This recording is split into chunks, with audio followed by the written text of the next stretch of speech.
Just a small request to you all. Okay, was I that loud? Sorry. Just a small request. Please turn your mobiles on silent mode, or you can switch it off if that's okay with you. Thank you.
Check, check. Hello, hello, hello, hello.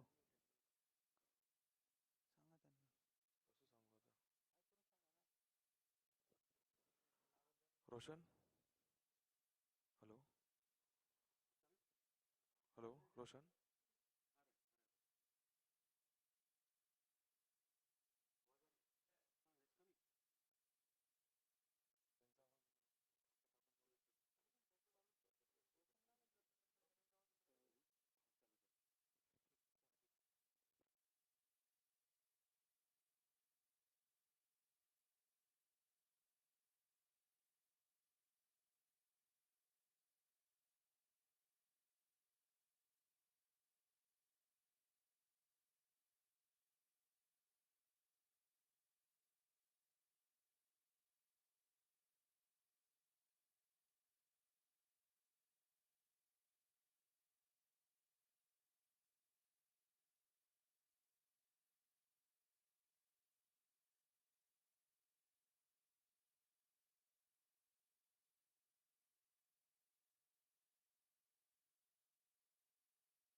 Check.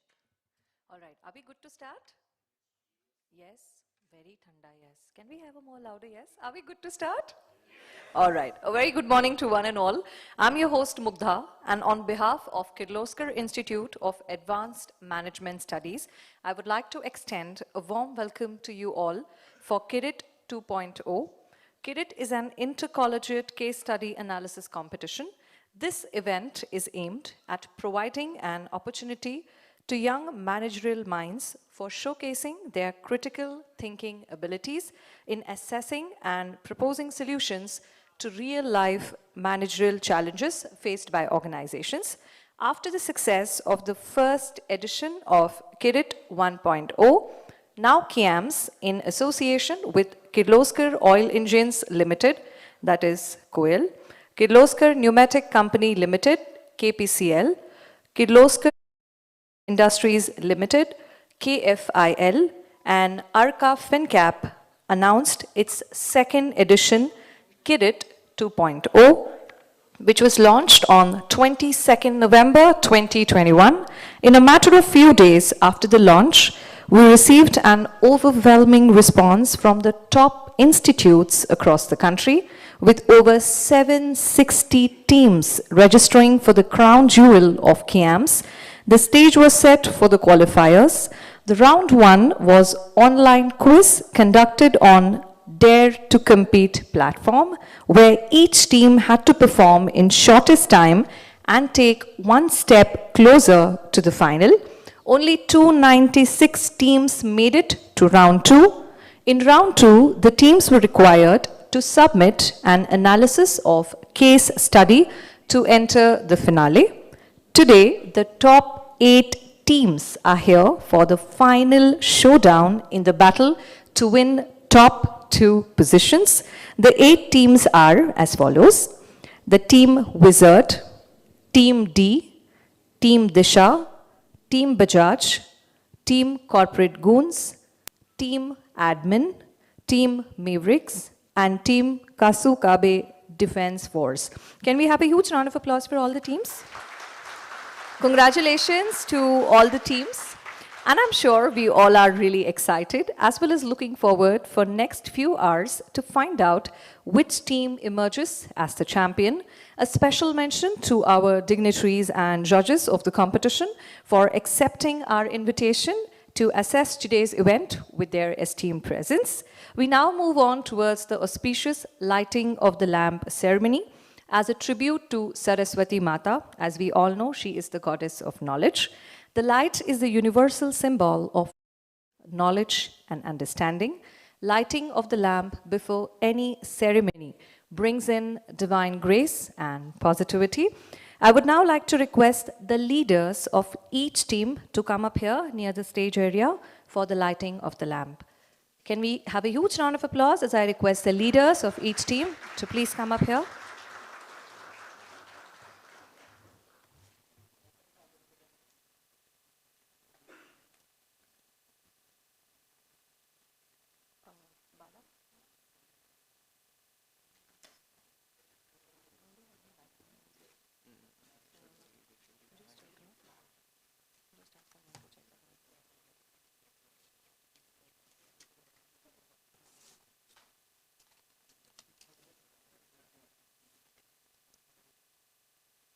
Just come this side.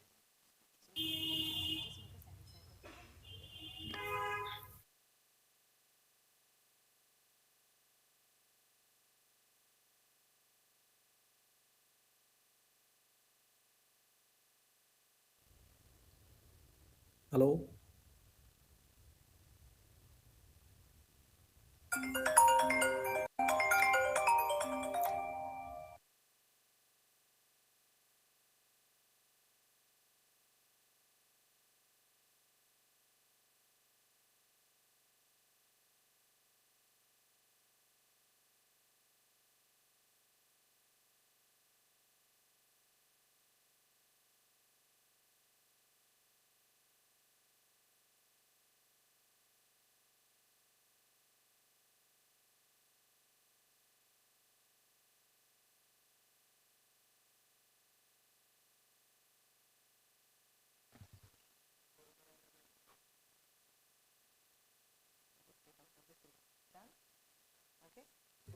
All right, thank you so much. Please take your seats. I would now like to request Mr. Atul Kirloskar, President, Governing Council, KIAMS, to kindly address the August gathering. Can we have a huge round of applause for sir? Would you like to take this and go in the center?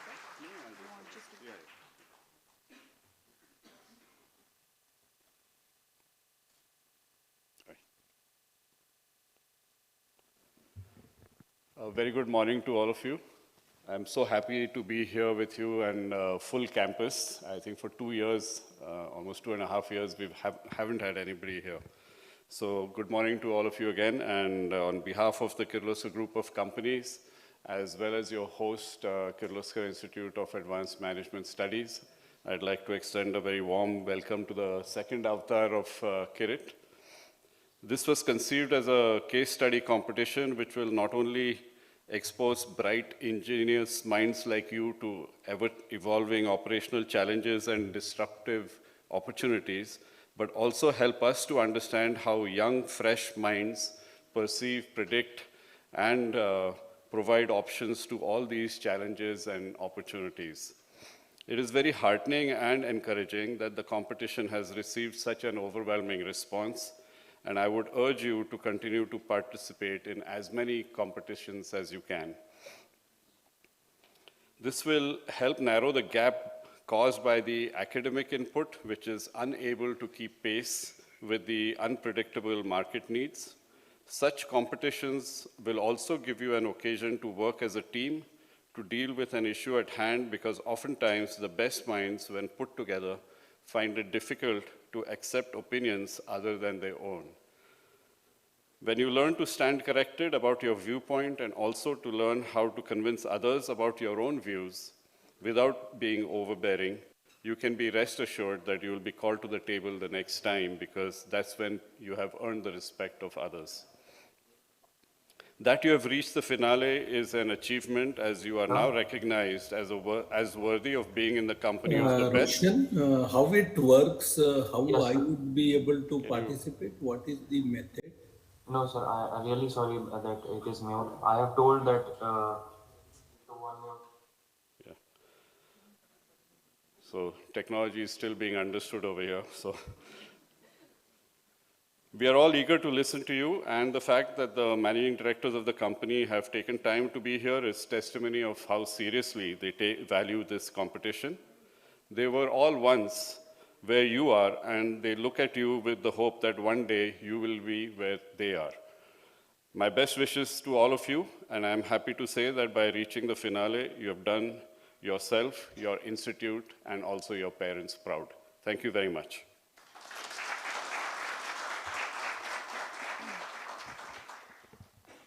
Thank you so much, sir, for all your kind words of wisdom and encouragement. It's now time to welcome our esteemed panel of judges who are among the top leaders in Kirloskar Group of companies. We are delighted to have with us. So our first guest, we just heard him in between when sir was talking. So he's joined us online.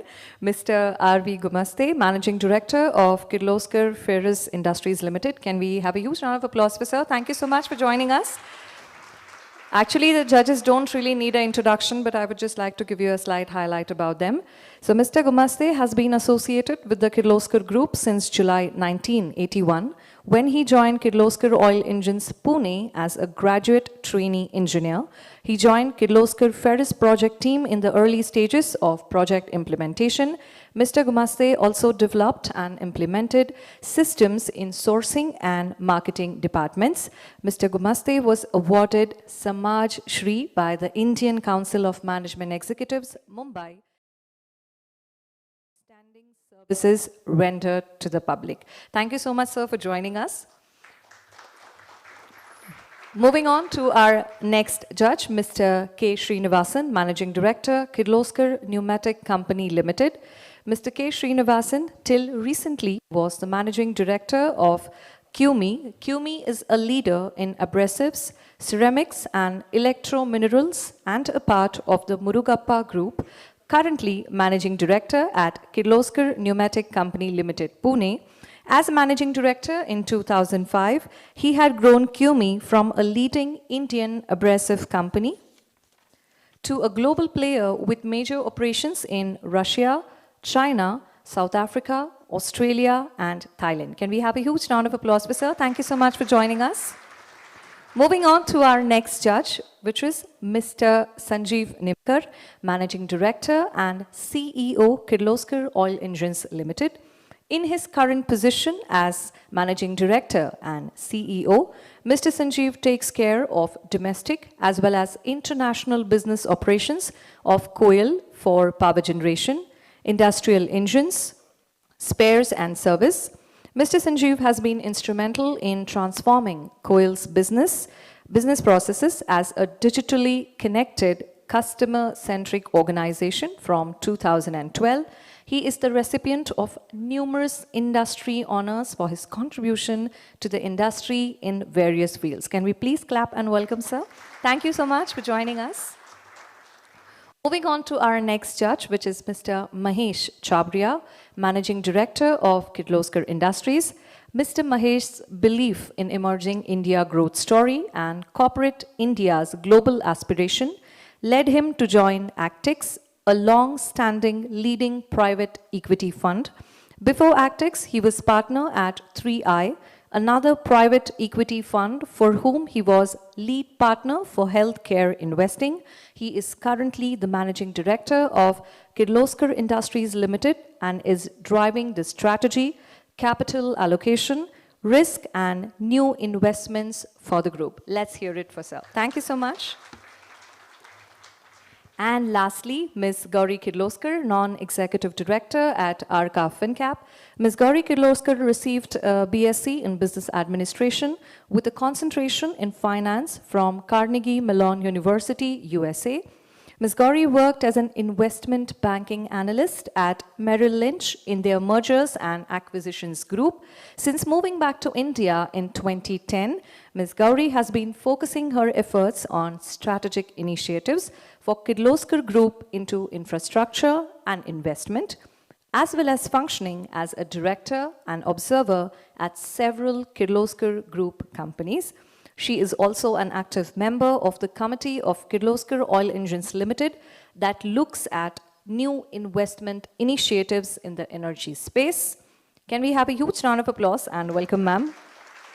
I would now like to request Atul sir to kindly take the stage and hand over sapling to each of our judge as a token of appreciation for gracing the event. So are we going to give the sapling also online to our judge? Just try and do the mimic act here. Okay. To begin with, can we just request, yes, Mr. K. Srinivasan, or should I just announce the name and then you can come? Yeah. Can we have a huge round of applause for sir? Mr. Sanjeev Nimkar. Yes, sir, please come.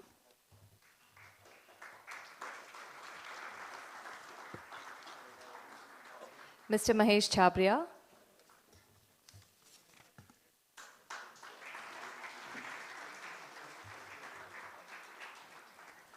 And Ms. Gauri Kirloskar.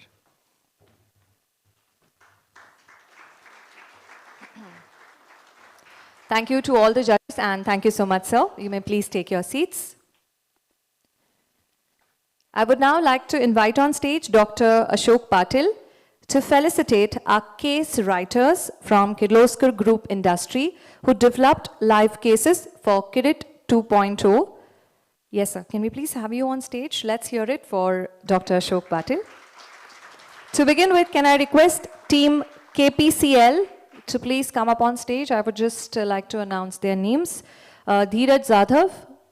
Yes, please come, sir. Yes, I'll just keep announcing the names. I would request you to come up on stage. Omkar Bachal, Mr. Vikas Bugalia, Yuraj Patil, Soumya Kodad, and Mr. Manoj Kumar from KFIL.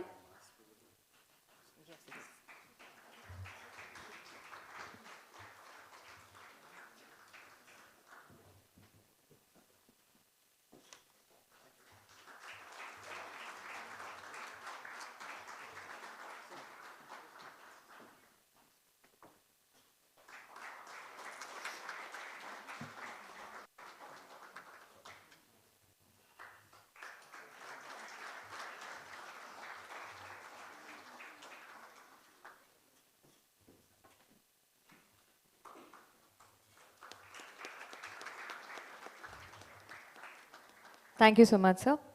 Okay, I would also like to mention the names for the case writers from Arca FinCap, Mr. Mayank Madan, and from Koyal, Mr.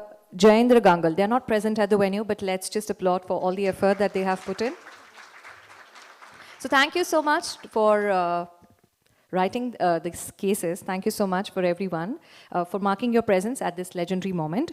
Now, before we actually begin the battle, let us understand the set of rules and regulations that the teams need to adhere to. So pay attention. Okay, so here are the rules. Each team will get 12 minutes to present the case, followed by 8 minutes of question and answer round. A reminder will be given at 10 minutes, after which the teams must wrap up their presentation in next 2 minutes.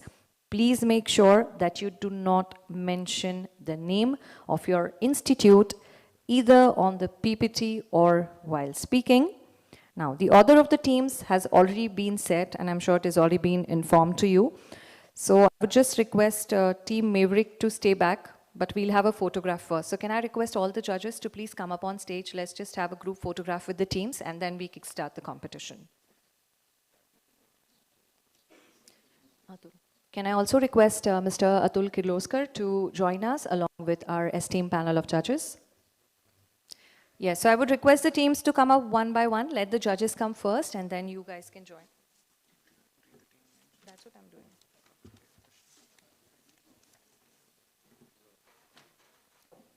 Yes, so I would just like to request Team Maverick, yes, followed by Team D. Yes, we have to have a group photograph. So we want all 8 teams, make sure that you're adjusted well on stage. Followed by Team Bajaj.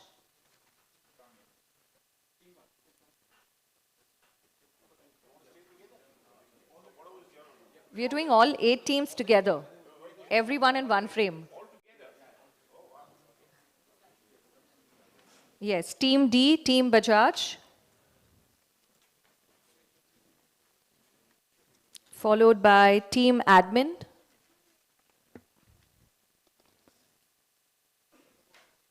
Team Disha.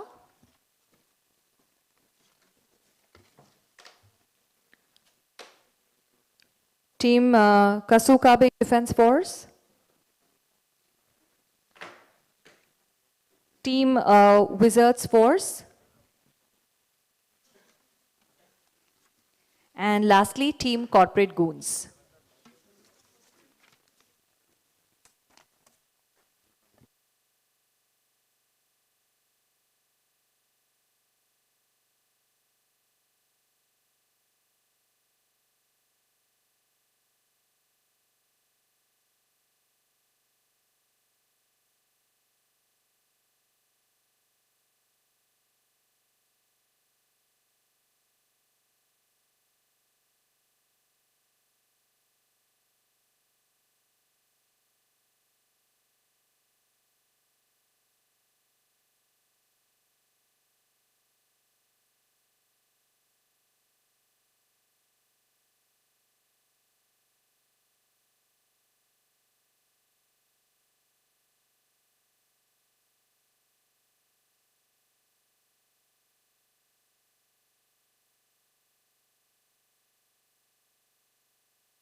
Thank you so much, and all the very best to all the teams.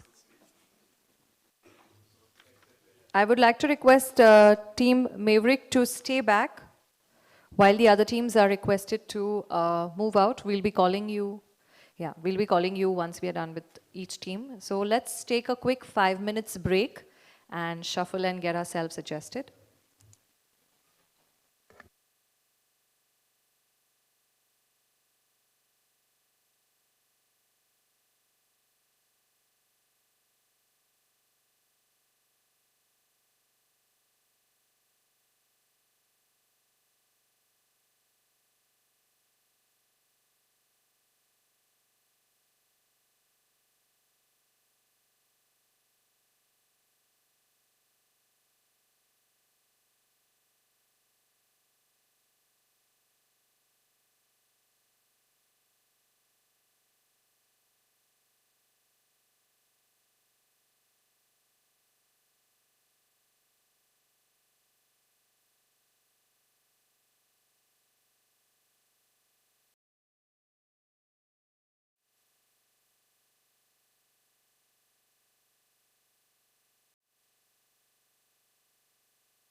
Hello.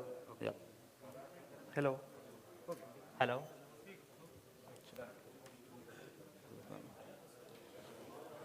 Side में रहना होगा ना. Hi.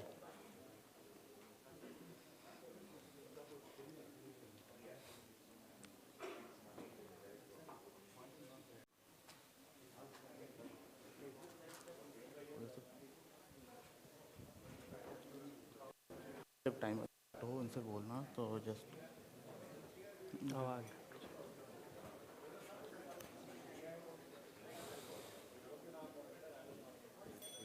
All set. 10th minute. Thank you. Okay. Hello.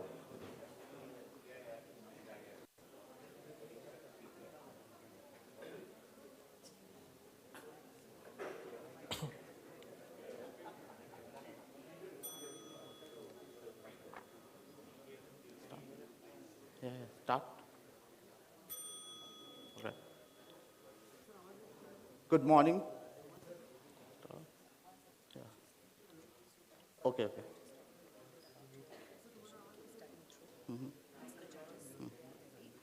Okay, sure.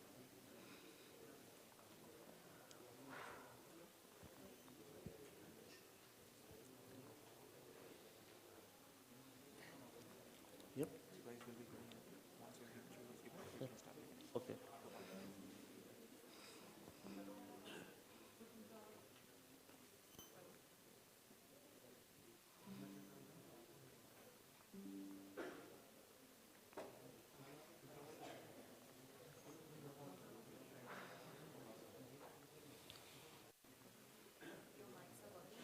Yeah. Yeah. Hello. Fine. Yeah. Hello. Hello. Yeah. Check. All right, judges, with your kind permission, are we good to go?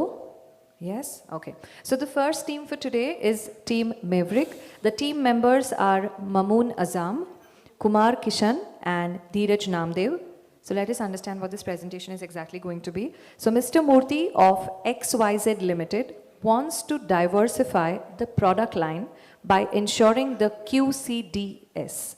So let's see how will XYZ Limited sustain and grow in the existing business as well as explore new business sectors as to be explained by the team Maverick. So let's just applaud and welcome the team. The other Yes, teams have over to you leave guys. All the very best. They're still sitting out there. They're still sitting out there. Okay, good. Okay. Good morning. Hello. Yeah. No, no. Good morning to all the panelists and the audience out there at KIAMS Pune. We are thankful for giving us this opportunity. We are Team Mavericks.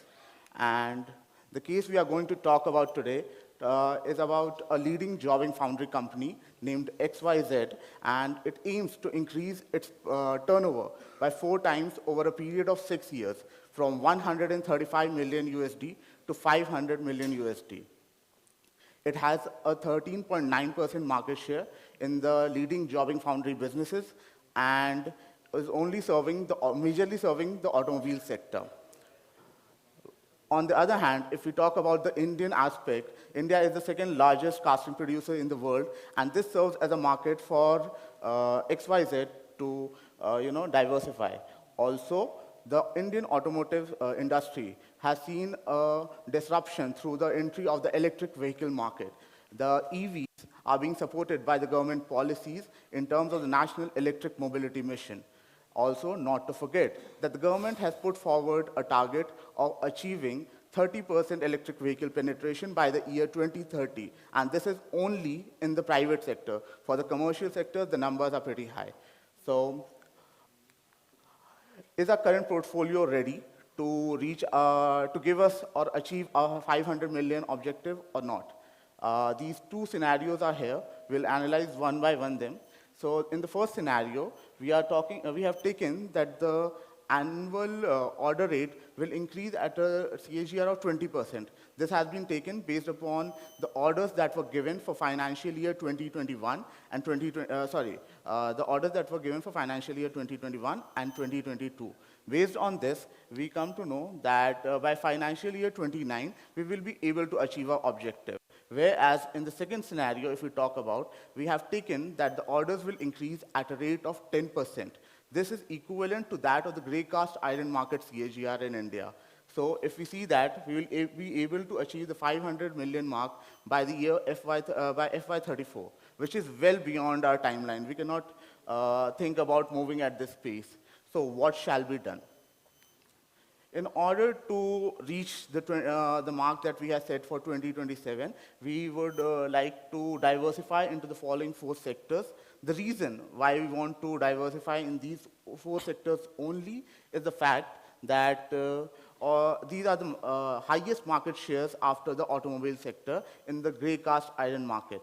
So the assumptions, the calculations that have been done are based on the assumption here that the industrial and agri-machinery will give us 5% orders from their market share, and the remaining 3 sectors will provide us 4% orders from their own market shares.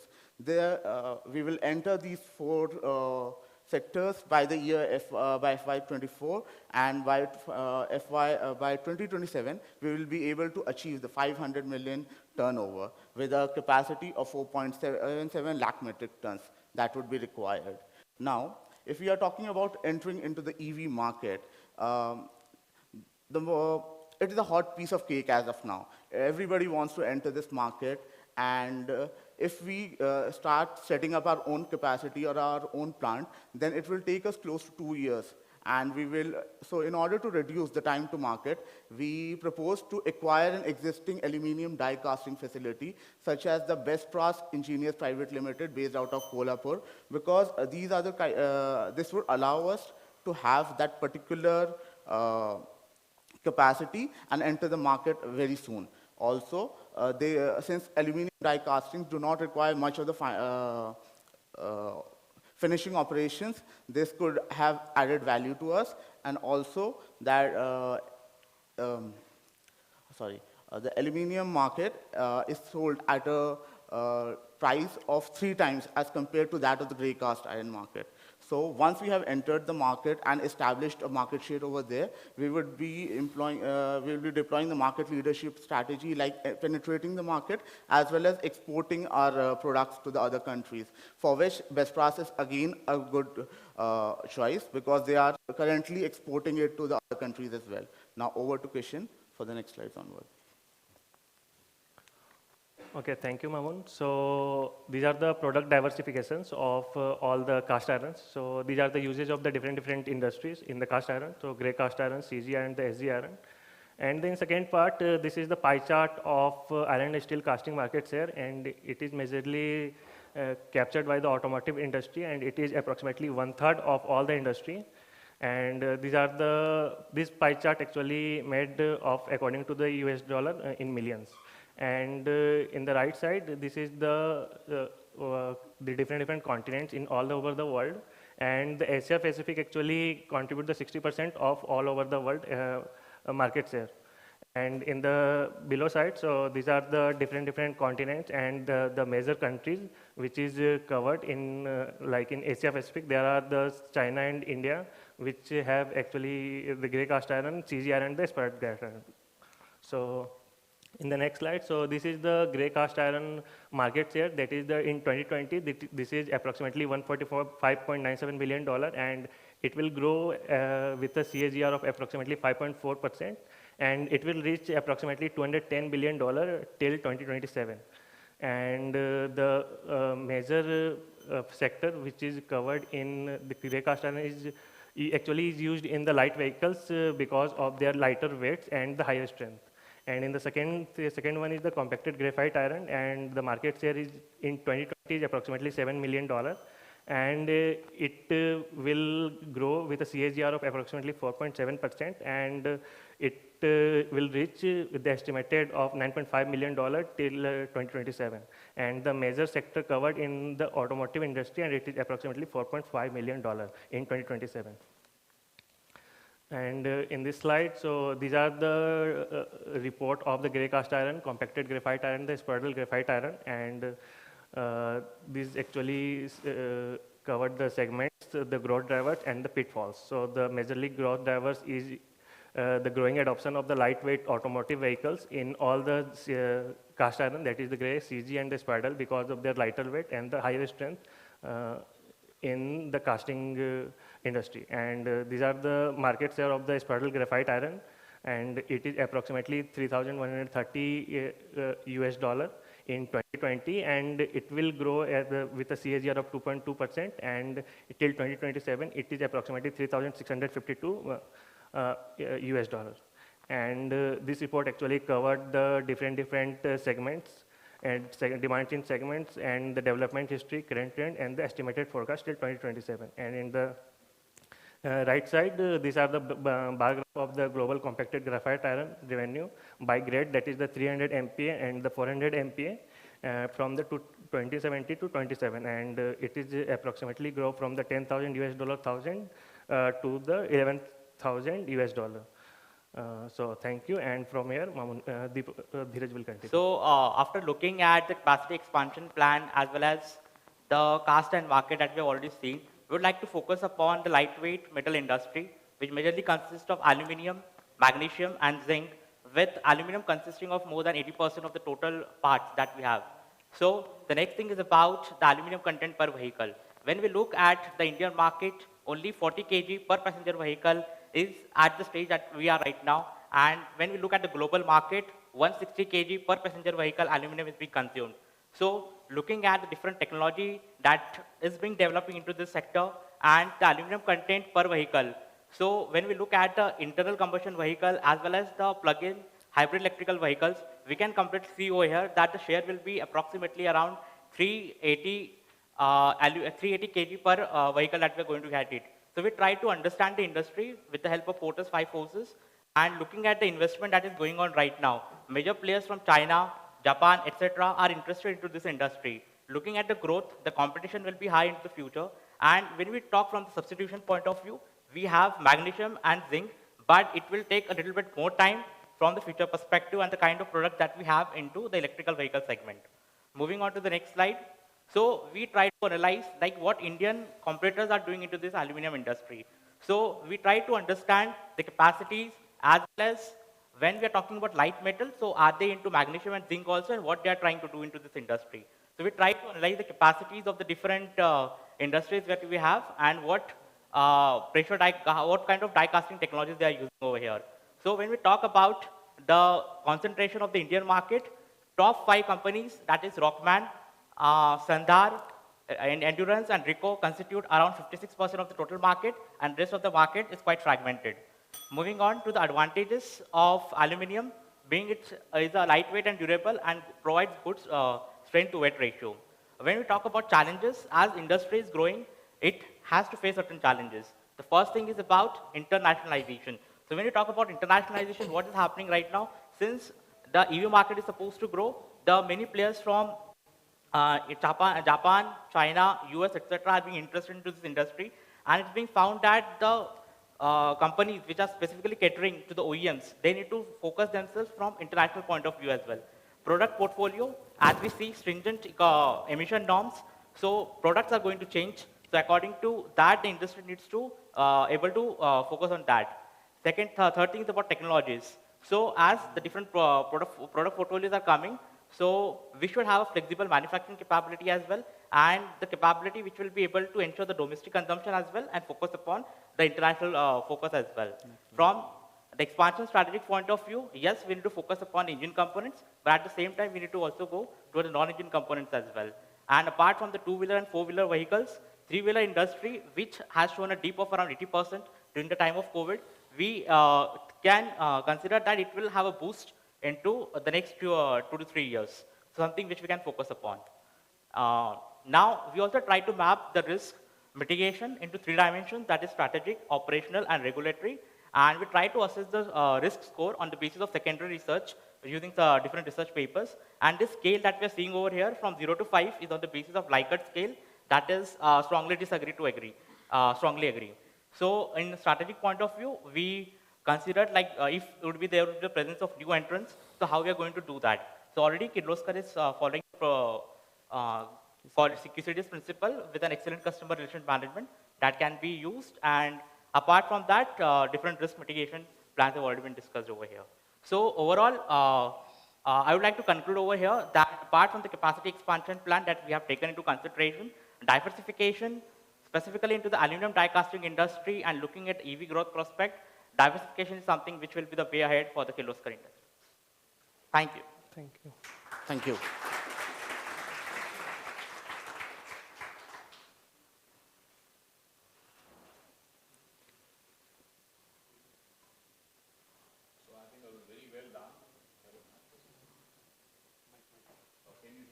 Yeah. Yeah. So that was very well done. I think you analyzed the case well. A couple of questions for you. First is, have you assumed that whatever makes the business competitive in the cast iron and the steel industry or foundry business would be the same forces that will make it competitive in the aluminum casting business? So for this, what we have taken into consideration that when we talk about the per metric cost that we get into the cast iron industry, that is approximately around 1,250 USD. And when we talk about aluminum, so per metric ton, we are getting a cost of around 3,350 somewhere. So it's approximately around 3 times. So when we look at the capacity point of view, so we have taken that the more will be the capacity, the more will be the revenue that we will be able to generate out of it. So in terms of that, so if we have the capacity of 100x, so in that case, the revenue will be 100x for the cast iron, but in the case of aluminum, it will be 300 or 3 times basically of that we're going to get. So considering that assumption, we have assumed in terms of capacity expansion plan that if we're going to do that, so we need to have 1/3 of the capacity of the aluminum for achieving that grade. And second assumption that we have taken over here, that most of the competitor scenario that we have right now, the Indian specific scenario, so most of them have a capacity of around 10K metric ton on an average basis over the industry. So if we will be able to have 7K metric ton of capacity, and specifically when we talk about the player that we have near Nashik, that is Cipra die quality casting, it's a low player that we have. So if you analyze that industry and the revenue it will be able to generate, so I think they are able to generate around 100 million in terms of rupees. So that assumption we have taken by comparing those 2 to 3 industries and try to map down over here. Another thing I like to add here is that in the grey cast iron market, we need to further machine the components for a better surface finish and for the adding value to it. But in case of aluminium, it is like the casting itself is a good finish. So that gives another edge that instead of doing adding value in terms of the secondary operations, we do not need to do that with respect to aluminium. And that is a good thing for us as well, since we are not currently doing the finishing operation in XYZ as well. So, yes.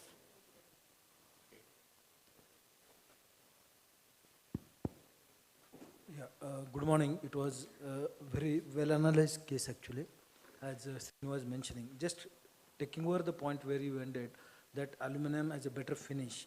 The same will also be available with the competition as well. Yes, If sir. someone comes in, the same advantage the technology gives to everybody. So you lose your advantage. How do you handle that? So, sir, as we have already in the grey cast iron market itself, we are having the QCDS policy. The same we are going to deploy over in the aluminum die casting facility as well. That would, since this policy has already given us a good customer base in the grey cast iron market, I assume that the same will happen here. And another thing is that companies do work on USPs, but another thing that comes into play is the trust that comes with the brand. And I think so that XYZ can maintain that trust when it diversifies into the other streams as well. So. Okay, yeah, one more question. This Likert scale, what you talked, showed last Yeah. who did the rating? It was available ready-made or the group So did the risk rating? for this, we tried to analyze the different research papers that were available for the casting industry and the risk management strategies that we can apply over there. So we considered 3 to 4 papers from different research institutes. From there, we were able to get that data out of it. Okay. And the last question from my side.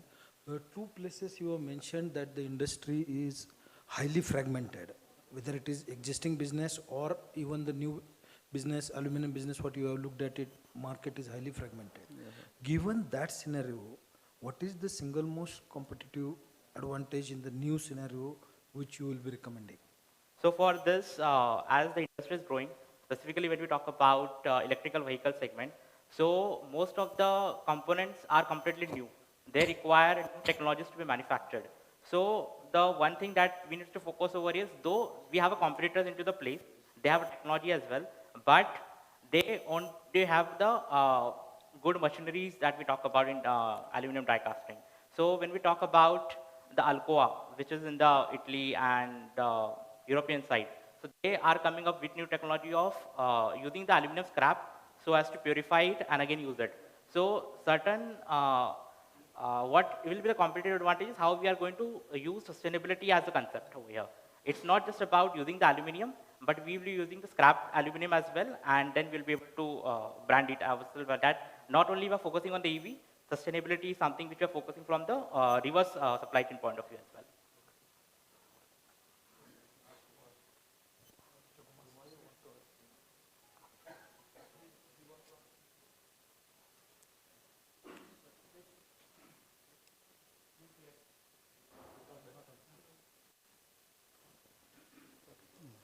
Sorry, again, pretty well analyzed. Two questions here. Gray cast iron, SG iron are logical extensions. Aluminium is a different metal itself. Metallurgy technologies differ, technologies and capital allocations differ. There's an inherent risk in grain that you got to learn using a new metal. And also invest in technologies that are futuristic, which has all got to do with EVs.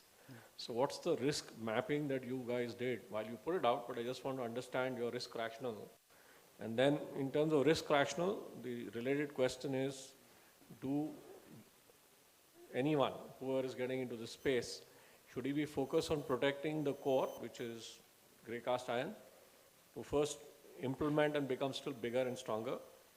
Related, go into SG iron, because that gives me a separate segment of industry to work with, reduces my risk and improves my ROI, versus going into aluminum straight away. So from the risk point of view, like, can you move to the last slide? Moment. So here we are well aware from strategic point of view that there are the competitors that are already into the market, and we focus upon the strength that we have into gray cast iron segment basically. So that industry is going to grow. So for that particular thing, we have the capacity expansion plan as well, and it's growing at a CAGR of around 10%. 10% that we have taken into consideration. So that industry is going to grow. We'll have a core strength over here. But when we talk about diversification point of view, we are not there. So in that cases, we need not to be completely present over there. We can do a joint venture as well. So that is something which can be used as a part of risk mitigation point of view as well. Something what Sandhar Technologies is doing right now. So what they have done, they do have a base. They are into the gray cast iron market as well. So they are doing a joint venture as with Unitech aluminum industry. So they have acquired a certain share of it, around 50 to 55%. So that is something we can learn from the industry first, like what the market is, and from the risk mitigation point of view, one advantage that we have into this industry is like we have a tie-up or the joint venture with the Toyota as well. So here what we can do, if we are not working well in the India and different competition scenarios, something which we can try to export the products about aluminium, because many players are interested right now into this particular industry. So this is something which can be used as a risk mitigation plan.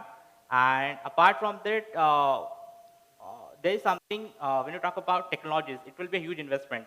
So for that thing, what we can do is, we have certain players like Alcoa and basically majorly working into this particular segment. So we can take a maybe joint venture with them in India as well for learning about different technologies, and then we can try to move ahead depending upon the result that we're going to get in the next 3 to 4 years. So, sir, as you mentioned that these are two different materials that we are talking about. That's why we only propose that we acquire or do a joint venture with another company, because they already are in the market. They know how the dynamics of this particular industry works in and out, and they are already exporting the product outside. So that way, we will be able to learn those things from them. And as we say that we learn every day in the business, we learn something from others and other industries as well. So that is how we are going to do this.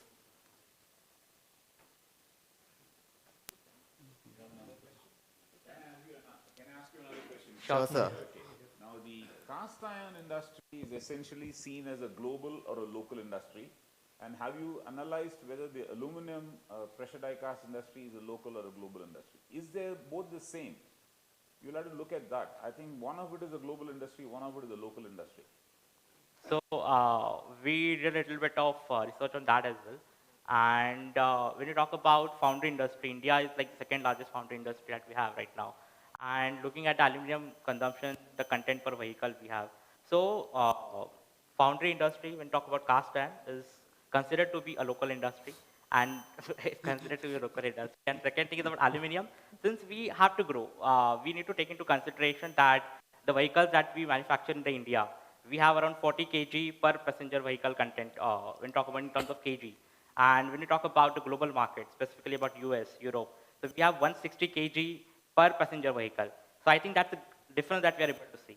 And most of the industries prefer to buy, yes, we do have certain outsourcing in China and India, but still they prefer to have more better technology in terms of aluminum.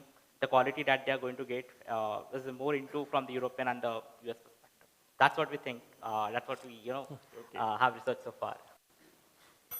Gauri, any questions? Good. Well done. Thank you. Thank you. Gauri ma'am, if you want to ask, you can ask that last question if you want. Okay. Thank you. All right, so thank you so much, Team Maverick, for your wonderful presentation and taking us through the scenarios and bringing in the market plan. Let's just applaud once again for the team. Thank you so much.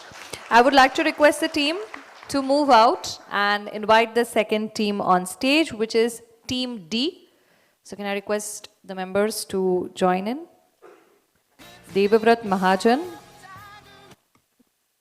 Okay. Dharmajaniyalu Ilava, I don't know how to pronounce the name. I'm really sorry if I've pronounced it wrong. Okay. So I'll just try and take the last name. That's Ilava Rappu, right? Okay, Dharma. I think it's a easier way, yaar. Ye pehle sochna chahiye tha. Never mind. And then Mr. Shrikar Garlapati. Yes.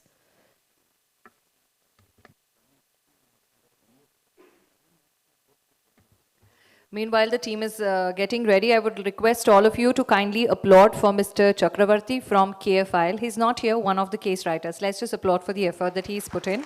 We just missed out in the previous session.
Hello.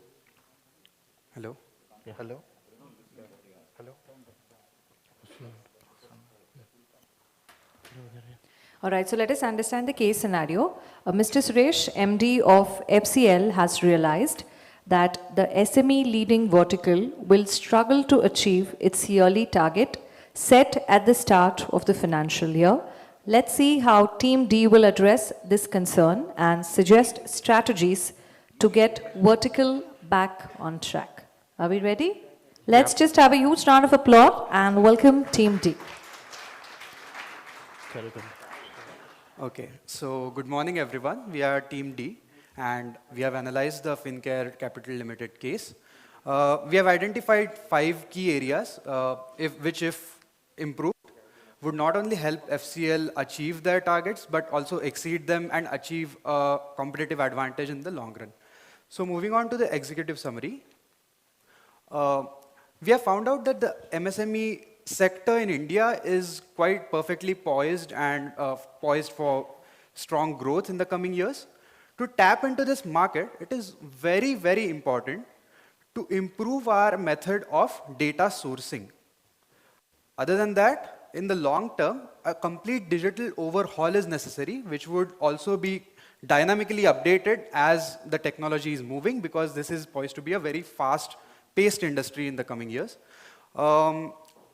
Touching upon the issue of distribution, we have found out that our current method of distribution of collaborating with various third-party distributors for our sales, whereas also collaborating with PSBs for a few initiatives of the government, will work very well.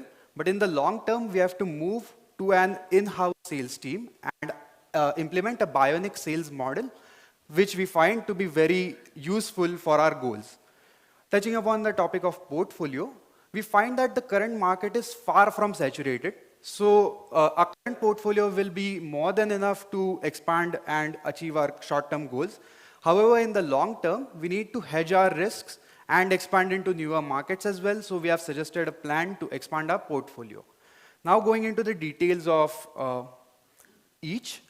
So as you can see, in the coming 4 years, the MSME output in India is poised to grow by a staggering 126%.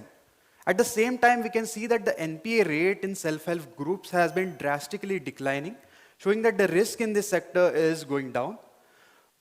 Coming to the credit scenario, we see that a large chunk of the debt is still unaddressable. That means that there are not many MSMEs which have a credit rating prior to their current scenario. So they are not actually able to move into the formal credit market. Even in the addressable market, we can see that not all the debt that is demanded has been supplied and we have a credit gap. This means that the market is far from saturated and we have a lot to achieve. Basis some industry research and case facts given, we have come up with some targets both in the short term and long term for Fincare Limited in 4 key areas. The most prominent 2 targets for us immediately are recovering the shortfall of disbursement of loans that we faced. And secondly, we need to staff our offices as quickly as possible, which are understaffed right now. So we have come up with 5 areas which we will touch upon, and we have prioritized them. Again, mentioning that data sourcing and digital transformation are the top priorities for us in this whole transformation scenario. So what is this talk about data sourcing all about? So the use of surrogate data is an up-and-coming field to get credit ratings of MSMEs which were prior to this deemed as not creditworthy because of lack of data. So surrogate data, I have listed some examples here. So this has come into the light because of growing advent of e-commerce and other platforms on the internet. So using this data in lieu of the traditional data used, we can generate a credible credit rating for MSMEs that were previously excluded from the formal credit system. So this is our top priority for now. We will tap into a huge, largely untapped market and gain market share. Secondly, we are touched upon the issue of increasing customer satisfaction from our company. So for this, we are touching upon human resources and disbursement expedition, which we find to be the leading factor of customer satisfaction in NBFCs. So in human resources, we have thought about training our sales staff on two important things. One of them is keeping up to date with the data improvements that we are doing in our system. Because if the sales staff is not up to date, there's no use of the data improvements that we are doing. And secondly, we need to specialize our sales staff into the MSME vertical, because not all sales staff can handle the MSME vertical well. If we specialize it, they will be able to. Secondly, we are thinking about getting customer feedback, a pretty basic step, yet it will be very useful according to some recent research. If we get customer feedback and implement some of it, the customers gain loyalty, it will help us in future acquisition and retaining our customers. Lastly, we have thought of SME mentoring programs. We will mentor them on two things. One is riding the COVID wave, which has been pretty tough for the entire SME sector. And secondly, on bookkeeping. This will help not only them in their future endeavors, but help us get a better credit score for them. Second, we move to disbursement expedition, which is for us a pretty important factor in deciding how satisfied customers are with our system. First and foremost, getting a digital infrastructure ready. As I have stressed earlier also, we need to let our legacy IT systems go and take in systems that integrate well with fintechs and are pretty much easy to improve if further improvements come into the technology.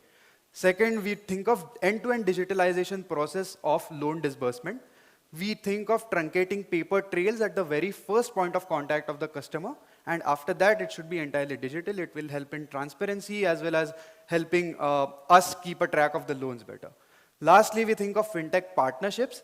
Fintechs have grown to be fintechs have grown experts in this field for now, and they have newer and newer techniques of helping the customers achieve their personalized loans better.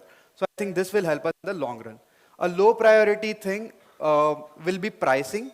Since this has been a tough time for most of SMEs, we could temporarily consider reducing our credit spread so that we can boost our revenues in the short term. However, this needs considerable data analysis before this is undertaken. Now we will look into the distribution system, which will be taken up by Shrikar. So let us look at the two alternatives we have for the distribution model. First is the own branch network. The obvious advantage here is we have greater control over the whole operations, and we can change or modify any part of the operations at any point of time based on the past results or even new requirements from the customers. And the other things going into the brand value of FCL, like we can leverage it and attract new customers, and also we can cross-sell new products to the existing customers as well. And with own branch network, we can also look into keeping a manual recovery rating so that the NPS will be kept in check. And the main disadvantage here is we'll need more time to develop an own branch network, and also the initial capital requirement is very high. So if FCL is late in capturing the market, the other competitors will be getting a greater part of the pie.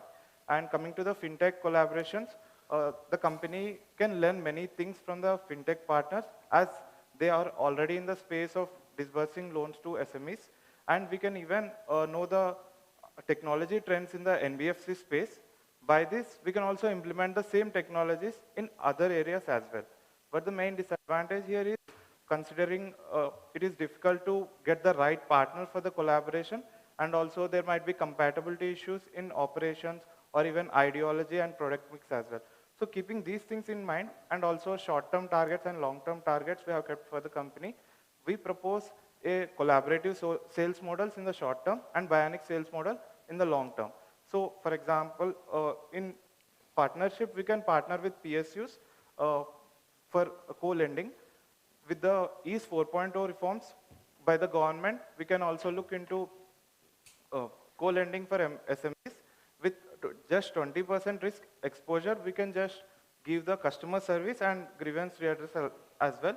And you can also look into hiring third-party distributors to increase the penetration in Tier 2, Tier 3 towns and also rural areas. And they can be hired based on the previous experience from them. And the last thing is setting up a special counter and a person responsible for SME lending at each branch. This can be done in very short term. So they will be responsible for creating awareness among the existing customers about the new product portfolio. And Dharma will be covering the bionic sales model for the long term. Now, coming to the long-term goal, the bionic sales model we are proposing, so it has mainly three elements. One is technological, technological, human, and the organization structure related to human. So, after technological changes or the adoptions taken by the firms, so there should be a need of functional and the organizational alignment to the activities that is offering by the firm. So most of the these technological changes such as data, AI, and the other ML, so those need to be aligned in terms of organization structures such as changes in the talent, changes in the leadership, changes in the organization structure in order to the in the performance of acquiring the new talent. So in addition to the bionic sales model, the firm FCL can look at into the acquisition of fintechs. So here the key thing is synergy between the fintech firms as well as the FCL. So the fintech firms here can improve the greater control over the operations offered by the FCL. Next slide. So now coming to the product portfolio diversification. So portfolio diversification can offer two things. One is hedging the risk of the company. Second one is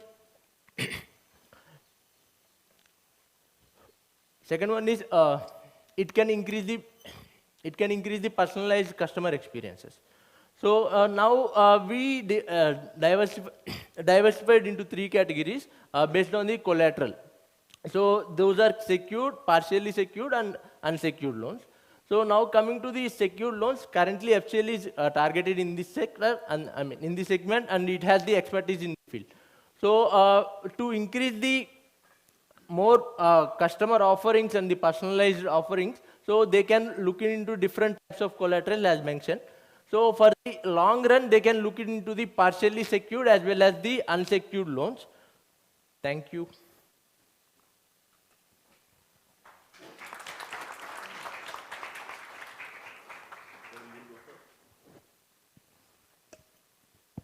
Thank you. That was well presented. So I have two questions.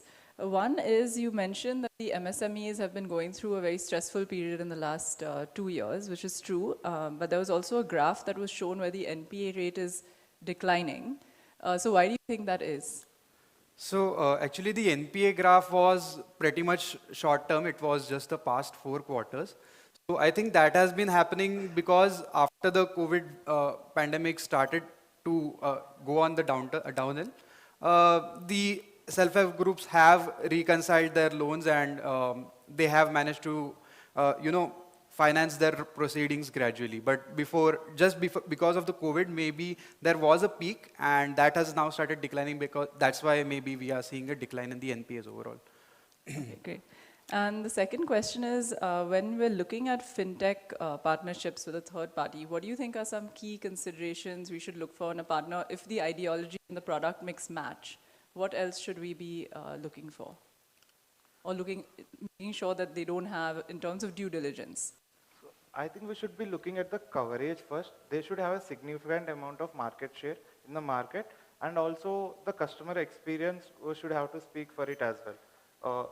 And the other things being like they should have the, let's say, government regulations or permissions beforehand. Otherwise, FCL had to intervene in every step and help them instead of they helping us.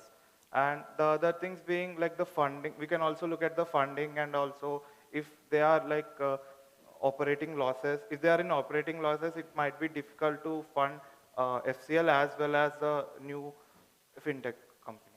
So in addition to that, the team, which the firms, nowadays startups are popping up, so the team and its background check, are they reliable to us or not, is more key thing.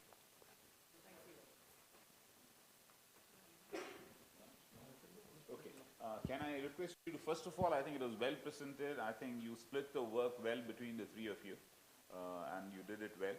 Can you go to the second slide where you've shown the growth of the MSME business? think you've shown a phenomenal growth of the MSME business. Yeah. Is it also coming because of what is defined as MSME has changed? What is now the size of an MSME? 1 crore, I think. That's much bigger. Okay.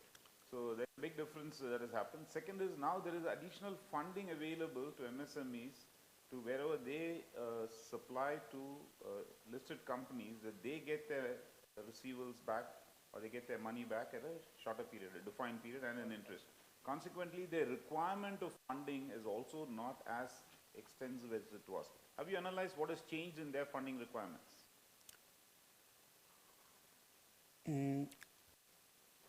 No, sir. Okay, good. Right. Thanks.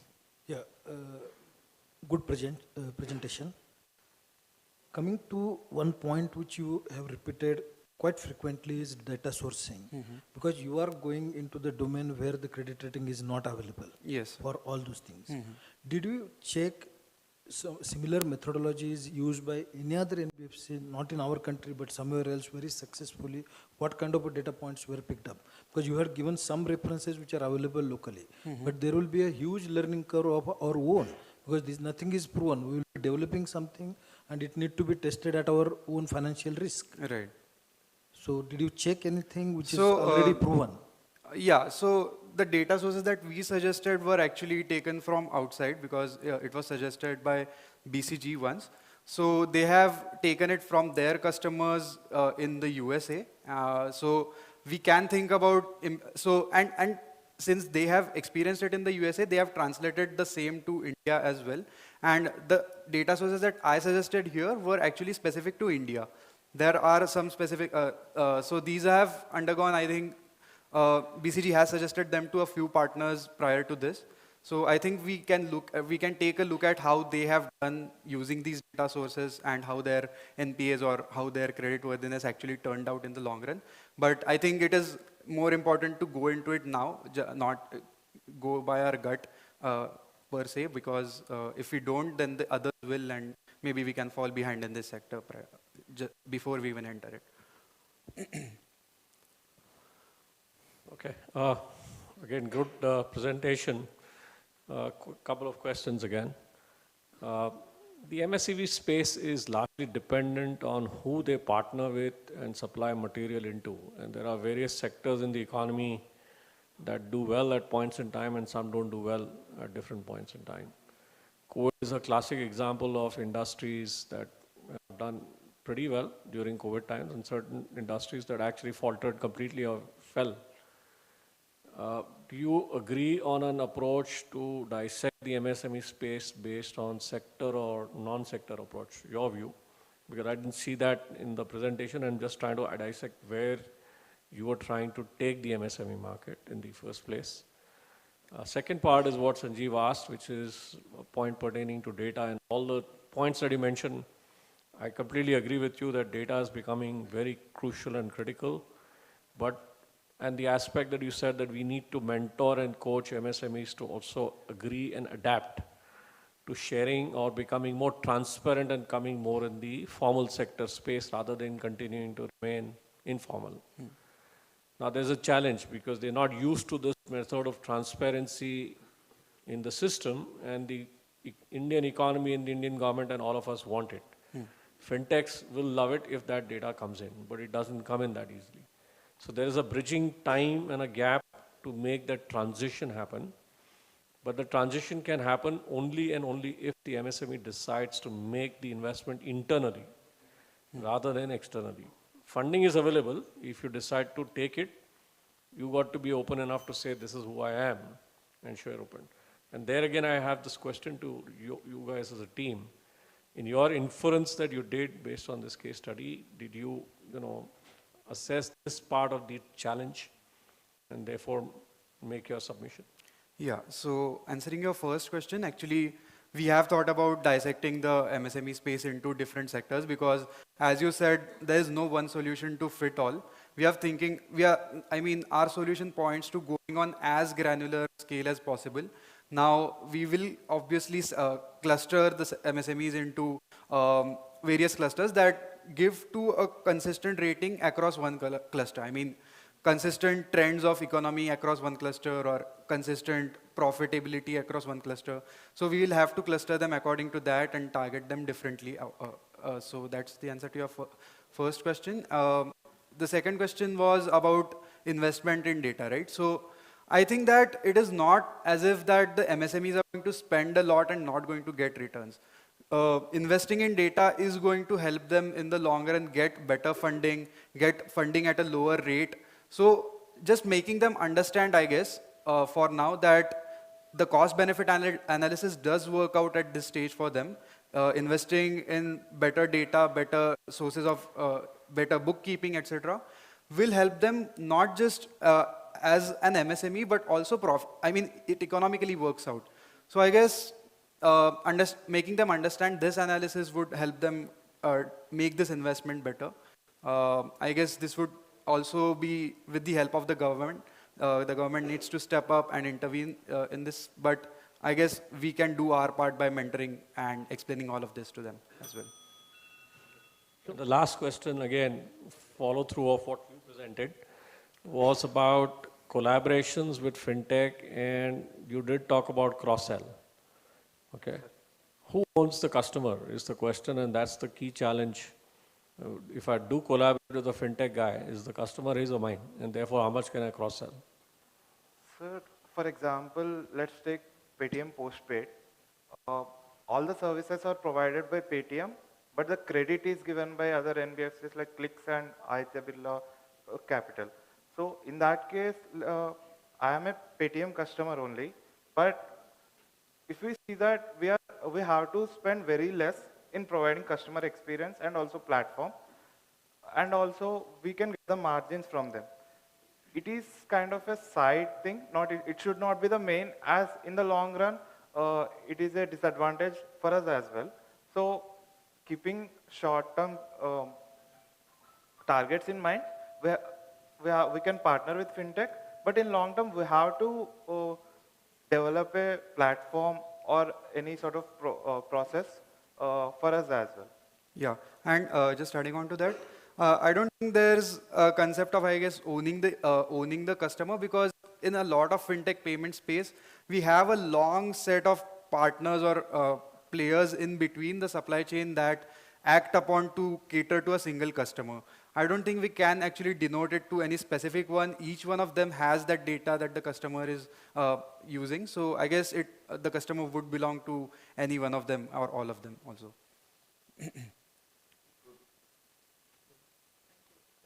Yeah, thanks.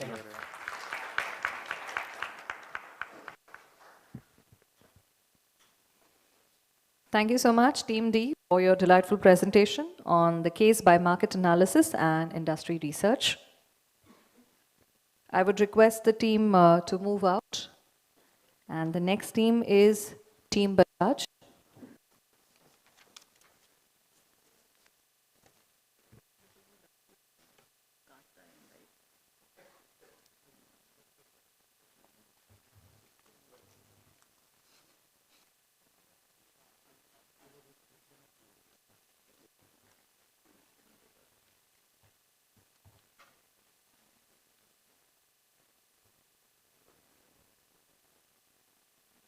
So the team members are Ajit Rajput, Vaibhav Doizard, and Deepak Bhole. So their case study is, Excello is in the dilemma of whether it should expand into the consumer product division, as most of its business is through fast-moving electrical durables. So now let's see if Team Bajaj strategy will prove ABC Limited solutions to their dilemma.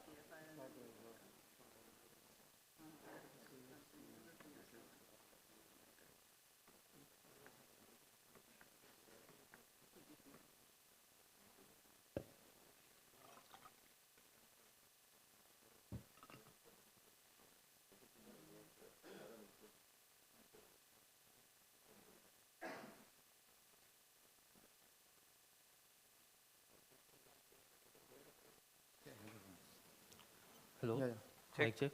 Hello. Hello. Hello. I think it's not audible. Is it? Check. All set? Audible? All Yeah. cool? Yeah. All right. Shall I start? Yeah. So, good morning to one and all present here. My name is Deepak Bole, and alongside with me is Ajit Rajput and Vaibhav Doizar, and we are Team Bajaj. First of all, thanks a lot for inviting us and giving us the opportunity to showcase our answers to the panelists. So, we'd like to start with our solution. So, starting with the executive summary, in the verticals of the CPD division of the Excel group, we have the manufacturing, sales, production planning and control, sourcing and procurement, logistics and finance. Also in the product category, we have 4 product categories, out of which XYZ is the outsource and the other 3 are in-house. Now, we identified the challenges and we provided the analysis and recommendations to it. The challenges are, brands are vulnerable to profiteering by channel, and for that, we recommend to provide a retail support and efficient incentive model.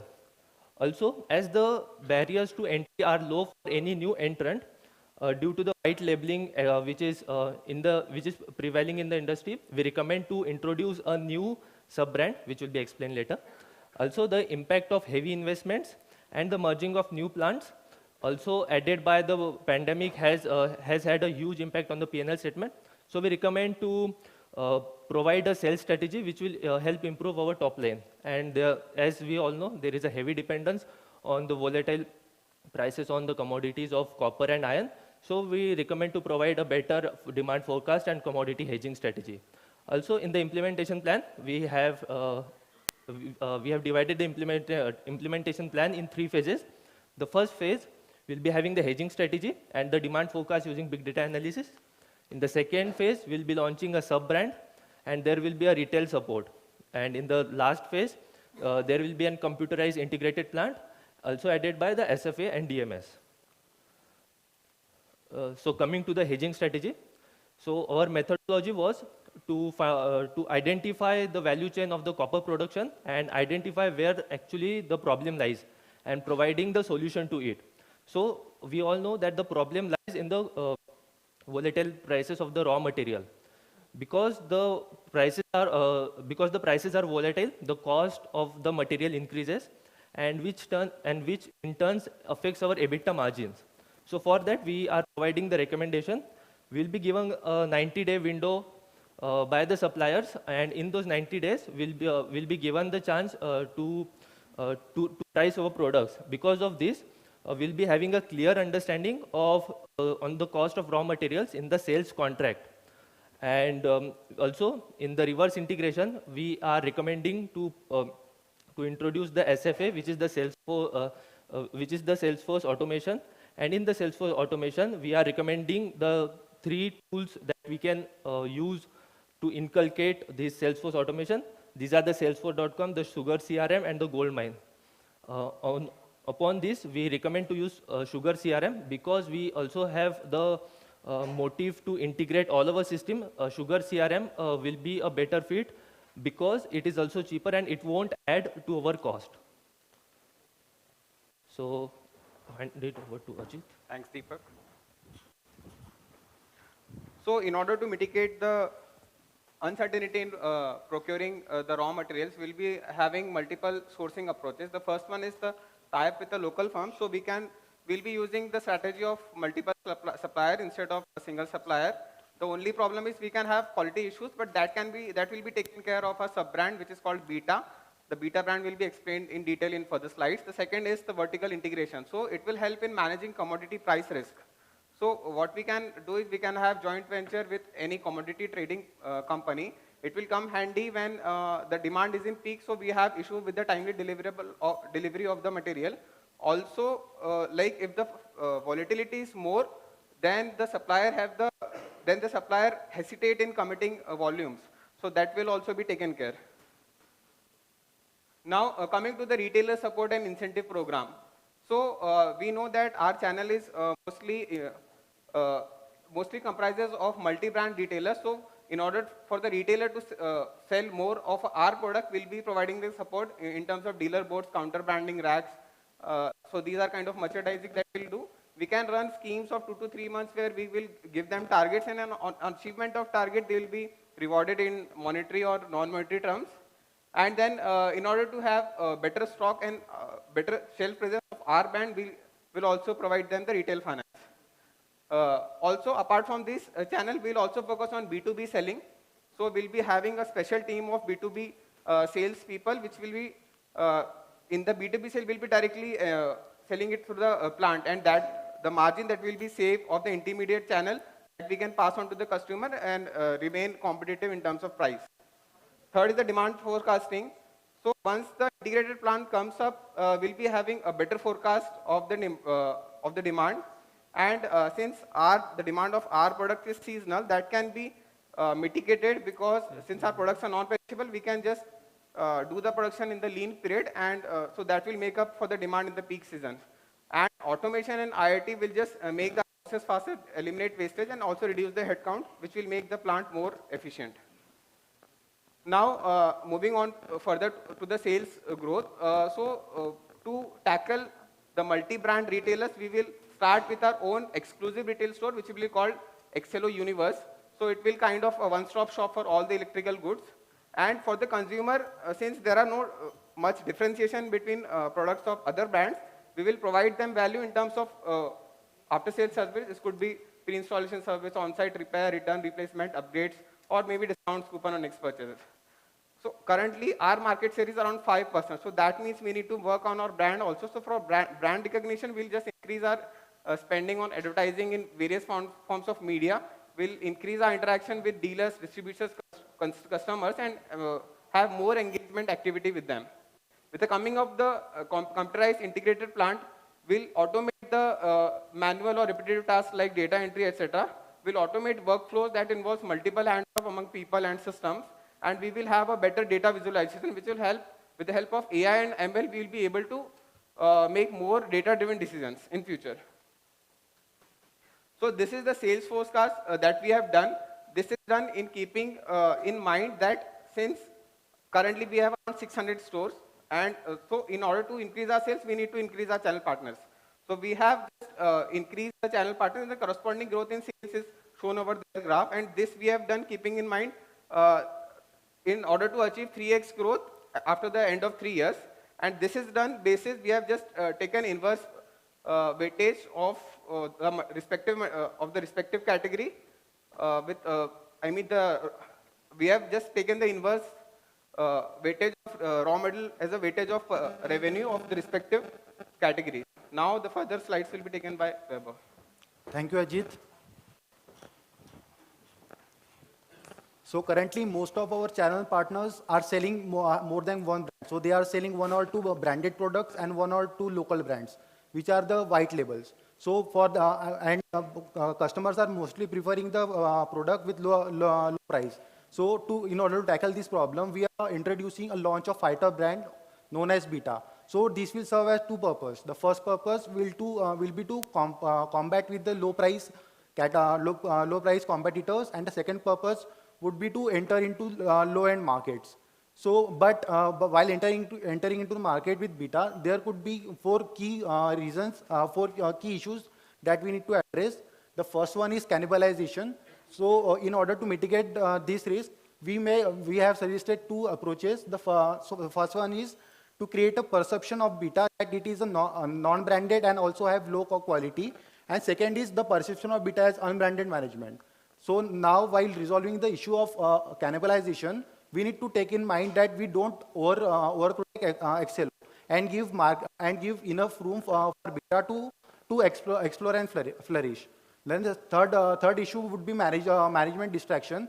So to mitigate those risks, we may have the option to have proper division of resources based on employee, machineries, and operation activities.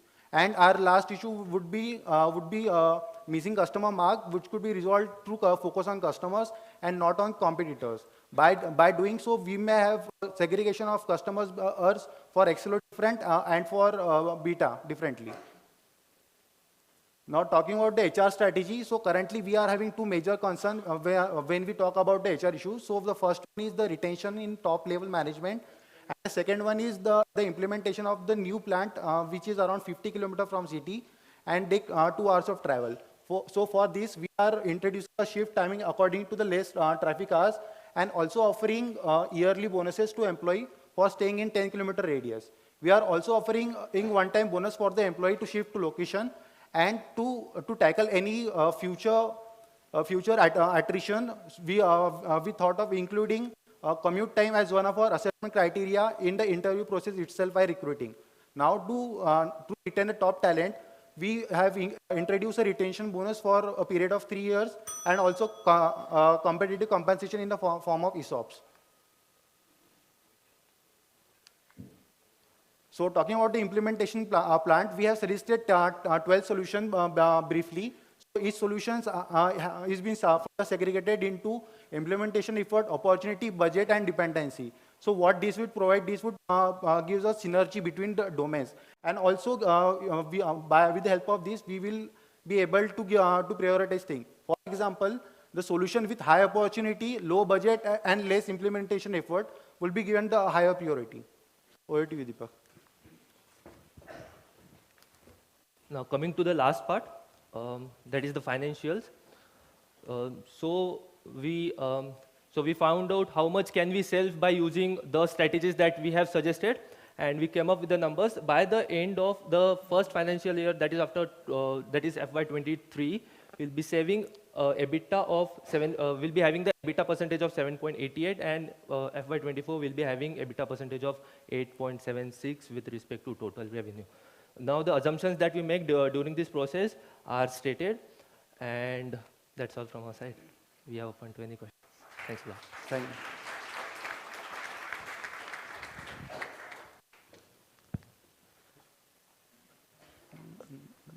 Good analysis of the case and good presentation. Thank you. Thanks, sir. Coming to certain assumptions, what you have done, you used the word 90-day window somewhere. Are you asking 90 days credit from your suppliers? That is what you are saying that by that 90-day window? Yes, sir. So in the 90-day window, actually we'll be given the authority to price our products, and due to this we'll be able to know the raw material price, and we'll have a clear-cut idea of whether we are giving or whether we are having EBITDA positive or negative margin. No. Did you check currently in the commodity market what are the pay terms the commodity players are giving to the OEMs? Did you check that? So actually 90 days window is for the forward contract, so we have taken that into account. Okay. Yeah, and somewhere you talked about the sub-brand Beta. Yes, sir. So are you suggesting that brand with very differentiated margins than the XLO? Yes, sir. Completely different in functionality also and quality. No much. Are you keeping the margins similar, or margins are also down on that, or how is it? So margins would be higher, especially in the white labeling. So we are just assuming that the raw material that we will be incurring for that would be of degraded quality and not of the utmost quality that we are using for XLO. So in turn, we will have better margins from them, from the Beta brand, because it will be of lower quality and will be basically competing with the white label brands. And you also suggested somewhere the lean period production, that you have a high production at the lean period. Yes, sir. What about the inventory cost and the commodity prices are going up and you are buying commodity at a high price? And did you consider those costs? Yes, sir. Like we have considered the inventory cost in our financials that we have just shown, and the commodity price we will be we will be mitigating the high cost with the help of hedging that we have just started with the presentation. I think a very good presentation. You have done all three buckets. You have looked at marketing, you have looked at finance, you have looked at HR. Can you go to the last slide on finance, please? Yes, sir. So what's your EBITDA margin target? Sorry, sir? Your EBITDA margin. Yes, sir. Sir, first, due to the hedging strategies that we have suggested, we'll be saving the material cost, and on further addition, with the integration as mentioned by Ajit, we'll be further saving, and this we have explained in the last second row. And so the total EBITDA that we would be saving is 7.88% and 8.76%. And that's the EBITDA you will get on a total sale of 100, so it's about 8%, Yes, sir. 8.5%. So everything is mentioned in terms of percentage with respect to total revenue. Would that be attractive enough for an investment? 8.5%?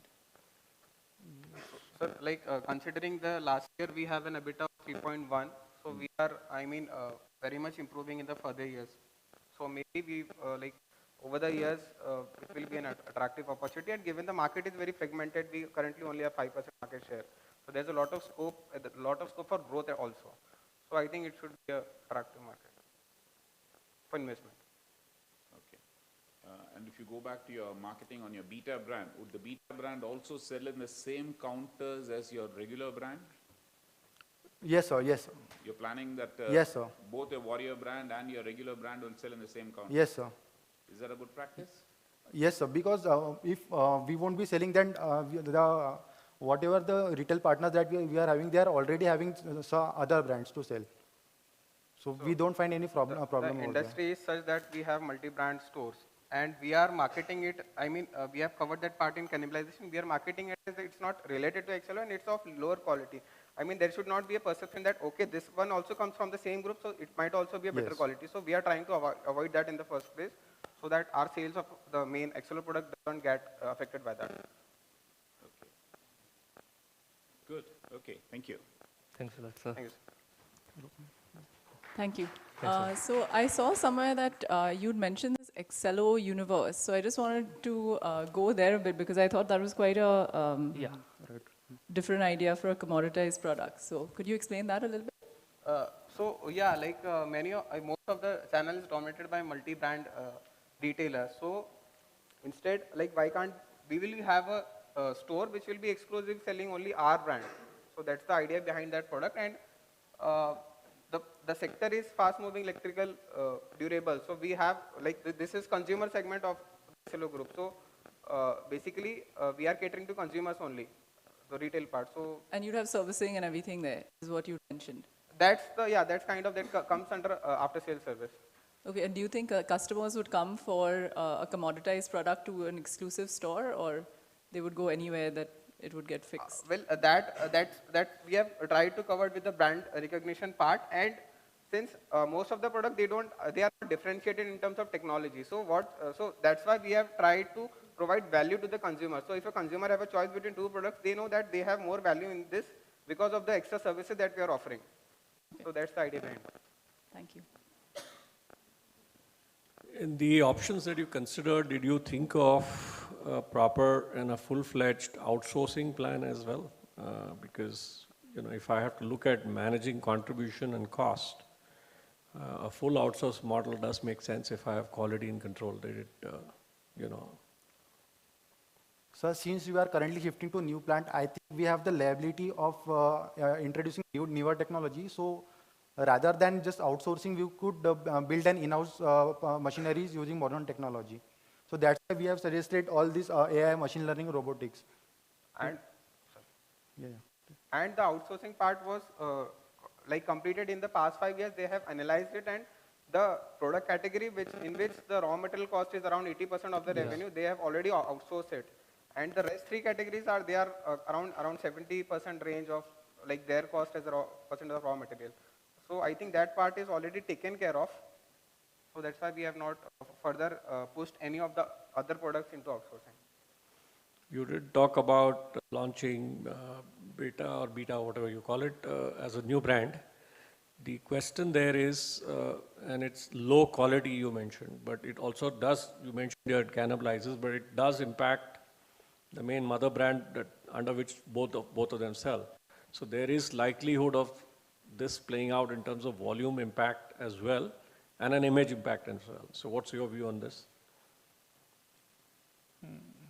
So, sir, the likely impacts that could happen with the Beta brand is the 4 points that we have tried to cover. So, in terms of image, we are trying to keep it as a low-grade material, not getting overshadowed by the parent brand, which is selling material of high quality. So, with these points only, we are trying to make sure that doesn't happen in the first place. Sir, sorry, didn't get your second part.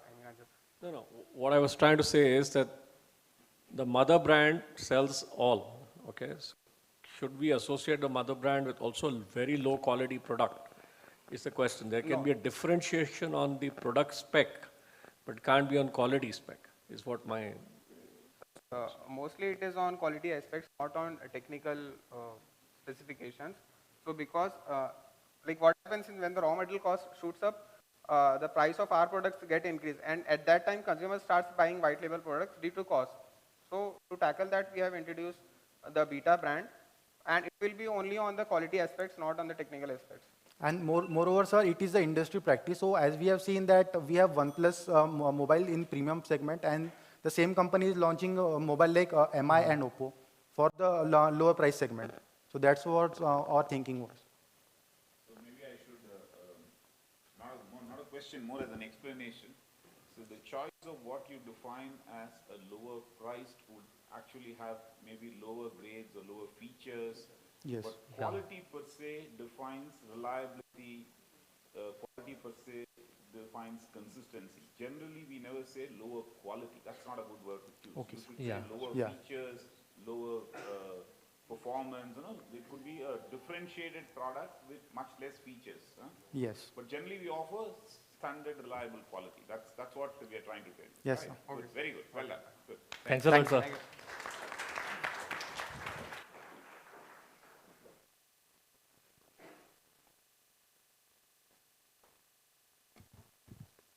Thank you so much, Team Bajaj, for your presentation on the case by highlighting on demand forecast and HR strategy. I would request the team to move out.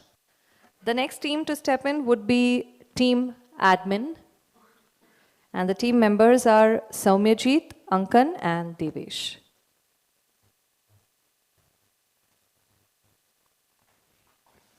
Some of it could be a language challenge.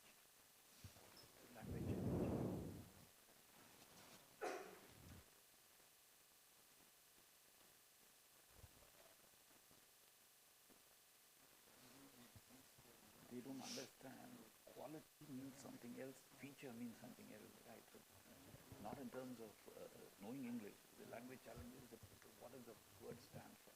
So how is it used? Yeah.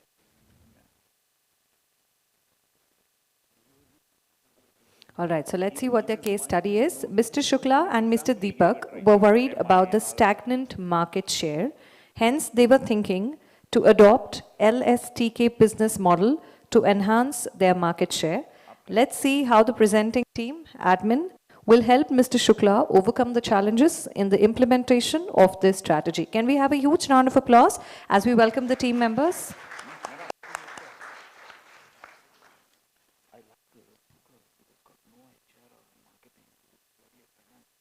While the members are getting ready, a quick question for the judges. Are they making it very difficult for you guys? Yes? Yes? Okay. Judges are having a tough time.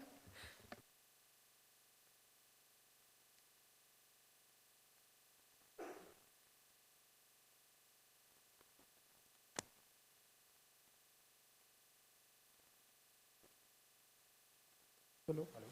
Hello. Hello. Hello. Yeah.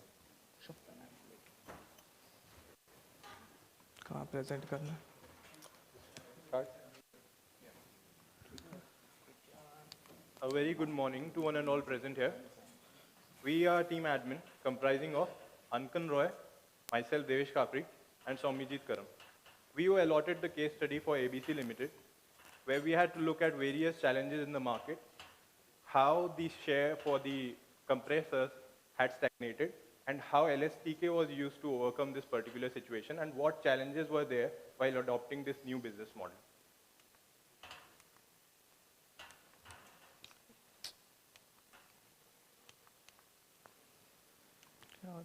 Firstly, we applied Porter's 5 forces model to analyze what were the imminent threats, the bargaining power of buyers, the bargaining power of suppliers, threat of substitutes, and rivalry among the competitors. The threat of new entrants was pretty low considering the capital investment that was initially required to enter this business model. Considering the bargaining power of the buyers' bargaining power can be considered moderate because of the presence of old and established players in the market, as well as indigenous players in the market, who were willing to do the same projects at a considerably low amount. The bargaining power of suppliers was pretty low, considering the fact that in this particular segment, the other competitors were using accurate costing methods and competitive bidding. Factors like branding enabled players to charge considerably higher than some other players because they were established for a longer duration of time. And these were the contenders that we are specifically looking for. The threat of substitutes is pretty low considering the fact that the company has core competency in the CNG as well as oil compressors. So there is no imminent threat of substitutes. The rivalry among existing competitors is high, again considering the reasons of accurate costing and competitive bidding. Also, the presence of local players makes it more competitive along with the presence of already established players. So cost along with branding is also considered here. Next slide.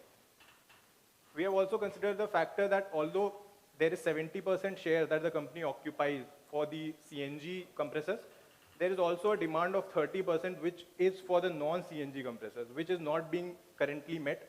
As according to the company share, the company has 20% that translates to around 40 crores of revenue that is being generated from this, compared to 70% of the revenue being generated from the CNG-based compressors. The financial feasibility, we also need to look at the fact that while we adopt this new business model, what new changes occur, considering the scaling of the operations, first. Secondly, also, there will be requirement of more human resource to meet the need on site for installation. Also for engineering purposes. So to meet the additional demand, the company will also need to do subcontracting. As mentioned in the case, 35% of the demand is being subcontracted. And currently that is being subcontracted in the non-compressor divisions to countries like Germany, and which we would suggest to be subcontracted to indigenous players to cut on costs and the factors which we'll see ahead. The last one is the operational feasibility. This also tells us about that how the lead time gets increased because of the fact that some of the suppliers are based out of Europe, and how this will affect the critical path of various projects and can hamper the performance of the project. Also, ABC can find local suppliers for non-CNG compressors. This will not only reduce the lead time, but will also save taxes and duties on the import of such components and reduce costs because of indigenous manufacturing, and later on economies of scale can be established. Next slide. Looking at the cash flows, we are given with the revenue. So the revenue growth is projected at 20% as mentioned in the case. So the key assumptions are assuming 5% increase in the market share of the LSTK business year on year. The operating expenses have also increased by 20%. That is the same as the revenue increase that we have accounted for. The recurring cost of subcontracting is attributed to the non-CNG compressors manufactured for new LSTK businesses. And we have assumed a total of corporate taxes and other cess and surcharges levied at 25% overall. Fixed one-time cost, which the company is directly investing in 2015 to 16 is 6%, which Mr. Shukla has fixed as 1% of the last year's revenue. So looking at the financials, the revenue is growing at a 20% rate year on year, from 600 to 720 to 864 and so on. The revenue increase attributed to LSTK, we have assumed a 5% number, goes from 36 to 42, 51.84. Fixed cost, that is by Mr. Shukla, is an expense of 6 crores here. Recurring cost, we have found that subcontracting costs us 35%, which again we are targeting a 40% share. So comes out to be, if we use a straight line method, comes out of 28 crores per year. The operating expenses, we have accounted for 20% year-on-year growth based on 480, the initial number that was given. Calculating the PAT values here, the next would be an example that Swamiji would be taking up to explain how this works. Thank you, Devesh. So now we'll look at some of the assumptions that we have taken to look at the profitability of this business model. So we have assumed that the company will be getting multiple projects which will amount to around 1,000 crores. And we have taken since the payments are being deferred on a pro rata basis, so we are thinking that the payments will be realized after a span of 3 years. And we also look at the financing aspects, and we have taken 13% per annum interest, which is the standard taken in the NBFCs. So looking at the interest payments, so which is coming to around 130 crores year on year, we are taking it year on year, which is realized that year only, and looking at the profits, which is PAT comes to around 135 crores in that year. So subtracting the interest, it will be 5 crores, and similarly it is 32 and 64.4 crores. Now, from that, we can safely assume that the financial leverage of around 1,000 crore of projects can be done without being at an actual loss, which is very good for a initiative that has just started. And since we are looking at the higher notional profit, which is the profit which is taken at the end of the project, and that will materialize at the end of 3 years, which is the period which we have taken. Next slide, please. So now we'll look at one of the questions, which is how should a GCD manage its operations around payments made on a pro rata basis. So the payment receivables of the lump sum and turnkey projects payments are done on a pro rata basis, and the payments are deferred much longer than the normal projects that are under the company. So the problems that arise from this, we can look at additional fundings may be required, but because the cash will be, because the suppliers will be paid at the start of the project, but since the payments from the customer will be pro rata basis, there will be a shortage of cash and additional funding will be required for the day-to-day activities. Another thing that we looked at was the subcontracting of services will be required because this is a new segment for the company. They don't have expertise in this domain. And subcontracting will directly reduce the cost since they have already invested in the infrastructure and human resources. Another thing that we look at is the project may be delayed looking at the financial constraints, which is funding and taking up subcontractors. Now, we have looked at the 3 operational strategies to overcome the problem, which is thoroughly analyze the existing project portfolios, ensuring that the value chain delivery is better, so the performance will be better, and employing newest tools and techniques. So analyzing the project portfolio is of utmost importance because this is something that is recently started by the company. So looking at the bottlenecks and areas of improvement at the start of the project will help in better costing and budgeting of the project so that there are no exceptions or surprises at the middle of the project, which will increase the cost and the manpower required. Budgeting is one of the most important aspects in this process because the raw materials allocation, the manpower and human resource allocation will depend on the budgeting involved. If there is any, if the forecasting is not done correctly, then it might hamper the projects. Now, ensuring the value delivery, we are looking at optimizing the value chain. Since we looked at the strength of the competitors in this domain is they take less time and they are having lower cost. So we'll mostly look at the logistics portion of the projects. So we can optimize the lead time so that the cost can be lower. And the KPIs must be clearly defined so that we can, and one of the utmost challenges for looking at the pro rata basis is, it is very hard to ensure a unit how the projects are measured. So because pro rata basis is done on a percentage basis, and if the complexity of the project increases, then it is very difficult to get acceptance from the client to what is the actual project completion.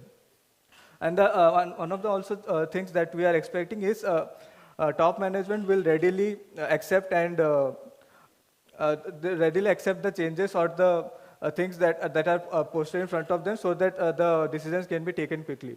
And third thing that we look at is employing new tools and techniques, mostly ERP and CRM tools, which will result in improved decision making and will take less time to take the decisions. And also, if we are looking at use cases, we can look at where the project overruns were there, so you can better complete the projects which are in our hand at the current moment. And also, we can look at analytics for identifying the cost avoidance, reduction, and revenue. The next slides will be taken by Ankar. So thank you, Samajit. So we have already seen the financial feasibility and the operational aspects of LSTK implementation. So here we are looking at how to improve the market share of GCD business so that it occupies 40% of the LSTK market. So what assumed here is that we have assumed 5% year-over-year growth. So to enter the GST business, it has to acquire 40% of the market share within 3 years. So in the case it was given that the GST market is capped at 600 crores. So considering 5% year-over-year increase, we have arrived at 694.57 crores. And to achieve 40% of this market share, LSTK business has to do, to gain market of at least 277.83 crores. So here What we have done is that we have taken that initially the 600 crores is the total market share. So we have assumed that there is 20% year-over-year growth in the total business of ABC company. So at the end of third year, it amounts to 1036.8 crores. So out of that, we have taken some percentages by back calculation to arrive at a point where the LSTK business can achieve 278.2 crores sales within 3 years, and for that it has to achieve 23% sales of the total sales of ABC in first year, 27% of the total sales of ABC in the second year, and 32.2% of the total sales of ABC in the third year. Sorry. So what would be the strategies for each of the years? So for the first year, as Somajit has already mentioned, that, can I just continue for a minute? So we need to analyze the project portfolio, and for that we need also training of the new employees and changing procedures and optimizing the older processes to ensure that minimal external funding is required, and if it's not required, it's great. And for the second year, we need to focus more on the marketing aspects and scrutinizing the first year business, identifying the scopes of improvement. For marketing, we have thought of traditional marketings like press releases to how the new products are more cost efficient and lesser time of delivery and after sales, better after sales. So in the third year, we are thinking of enabling analysts to use more data there in the market and improvising our products. And also, we need to focus on process improvements. And by the third year, as we see that the growth would be a little stagnated, so more focus on marketing would be required. So this is all from our side. So if you have any questions, thank you.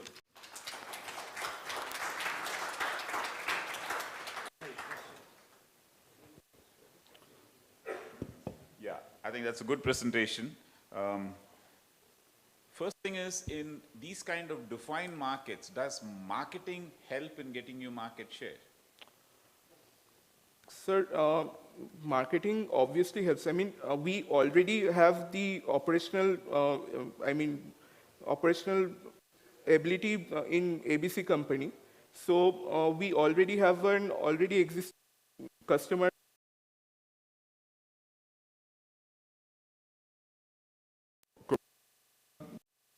products.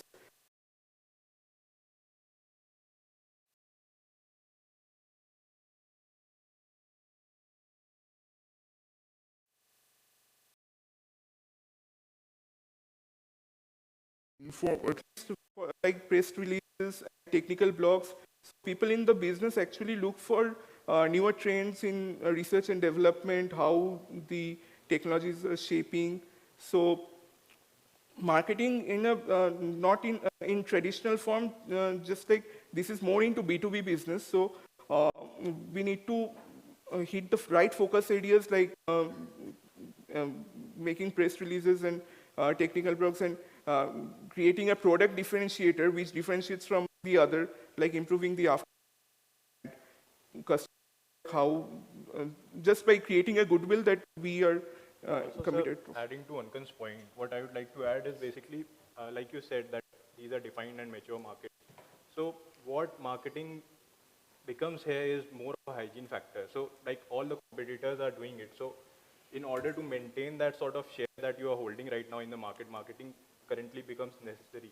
And apart from what mediums Ankan has pointed out, we can also target conclaves and also like where actually the people who are being acquainted with these new technologies and new technology conventions where these technologies are getting introduced, there these can be pitched to investors as well as new consumers who can become business partners. Yeah, good.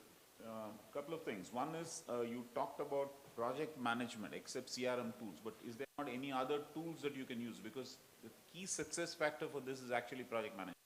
Yes. interested. How do Yes, you- CRM tool will be from the, we're looking at the customer side, like how the invoicing or the payments will be done, but we'll also looking at ERP tools to look at the end-to-end activities of the projects that we'll be doing, the supply installation or servicing and the go-live portion of the project. So that will be done through the ERP tools, not the CRM tools.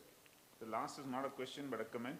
You had mentioned somewhere saying that the role of a top management is for continuous improvement. Right? There's one of your slides Yes. there. Okay. So generally that is the front line. First line of people should look at continuous improvement because they'll be nearest to the action. Right? Yes. Okay, good. Thanks. Thank you, sir. Thank you, sir. Yeah, good analysis and presentation. When you look at this LSTK market where they want to enter, clearly the case has mentioned there are only 3 players, the whole market is amongst the 3.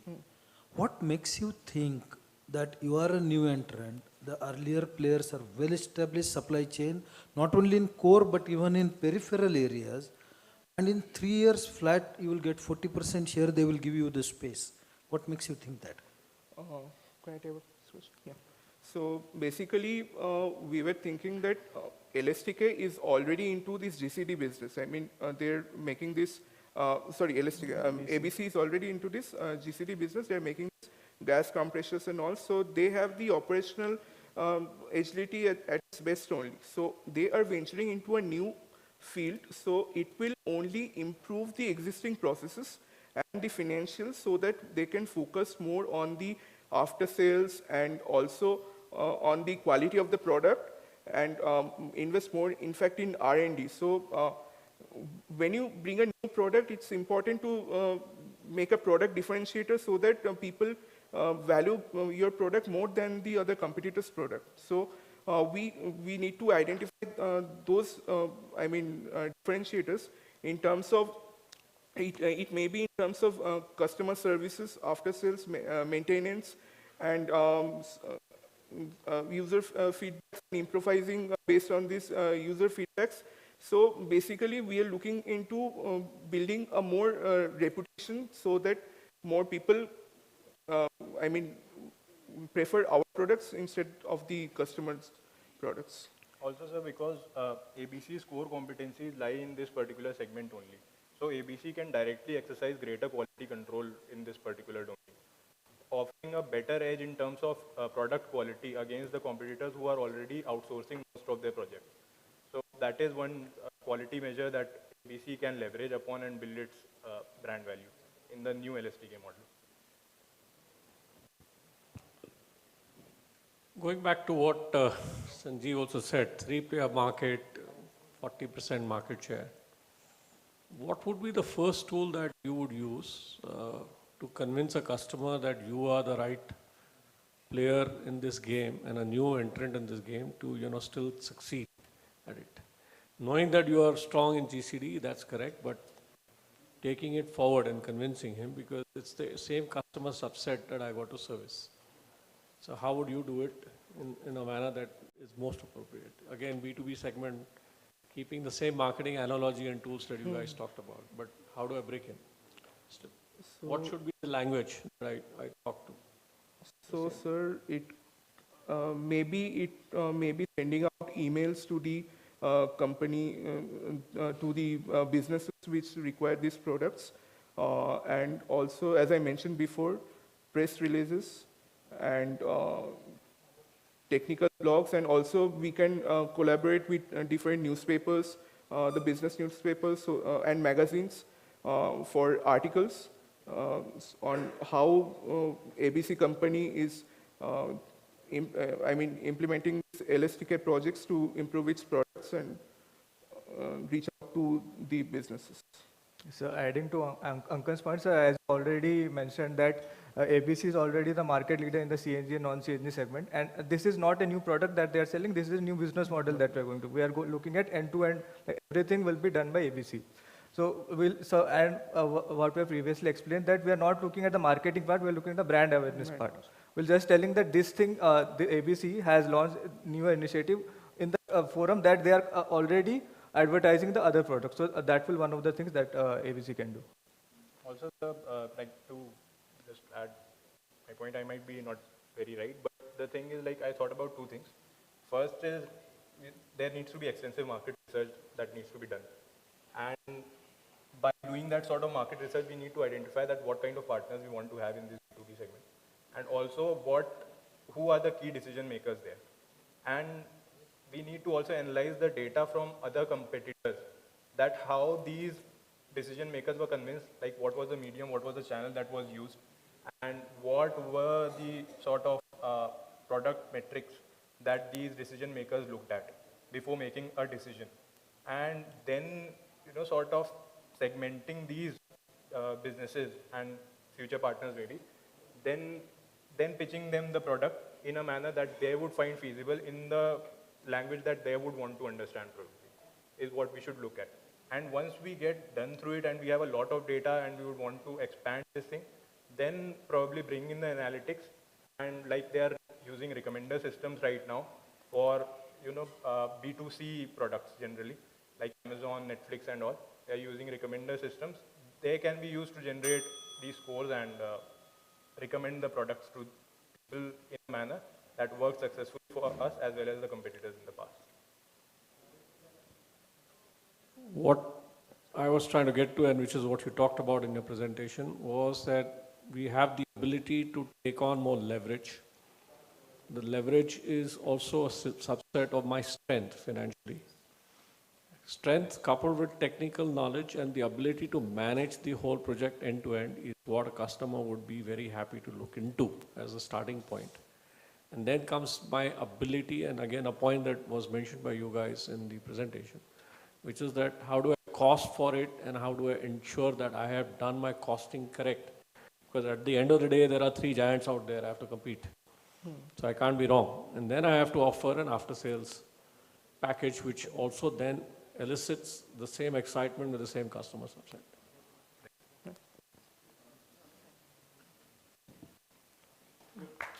Thank you, sir. Thank you so much, everyone.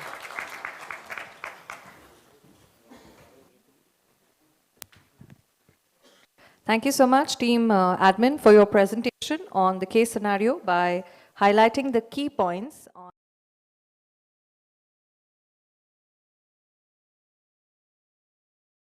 break. Let's recharge, refuel ourselves and come back for the next 4 teams. Thank you.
that there's decline in savings, and which in turn will help us in investing.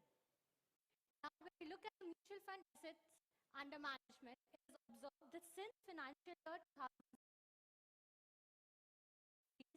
till financial year 2022. And now to understand how it is beneficial for India, how it will turn as an advantage, to considering the point that is growing demand, the rise in the income, which will lead to the rise in the investment. Currently operating in India, lead India, it will help India lead the market. Now, considering the innovation that has been significant,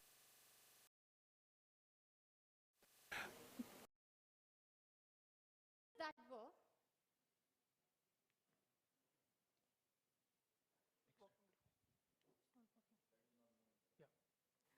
the first analysis that we did was organizational capability profile. In this analysis, we considered 6 factors. Those were financial capability factor, market capability factor, operations capability factor, personal capability factor, informational management capability factor, and general management capability factor. After analyzing all these factors, we came to the conclusion that financial capability factor as well as personal capability factor was the point where our company, Fincare Limited, was lacking. And now coming to the point, it showed market capability factor, operations capability factor, informational management capability factor, and general management capability factor was something that our company was comfortable with and was in a comfortable position. Great. So this is the product portfolio analysis, and in my opinion, this is the most important aspect of our analysis.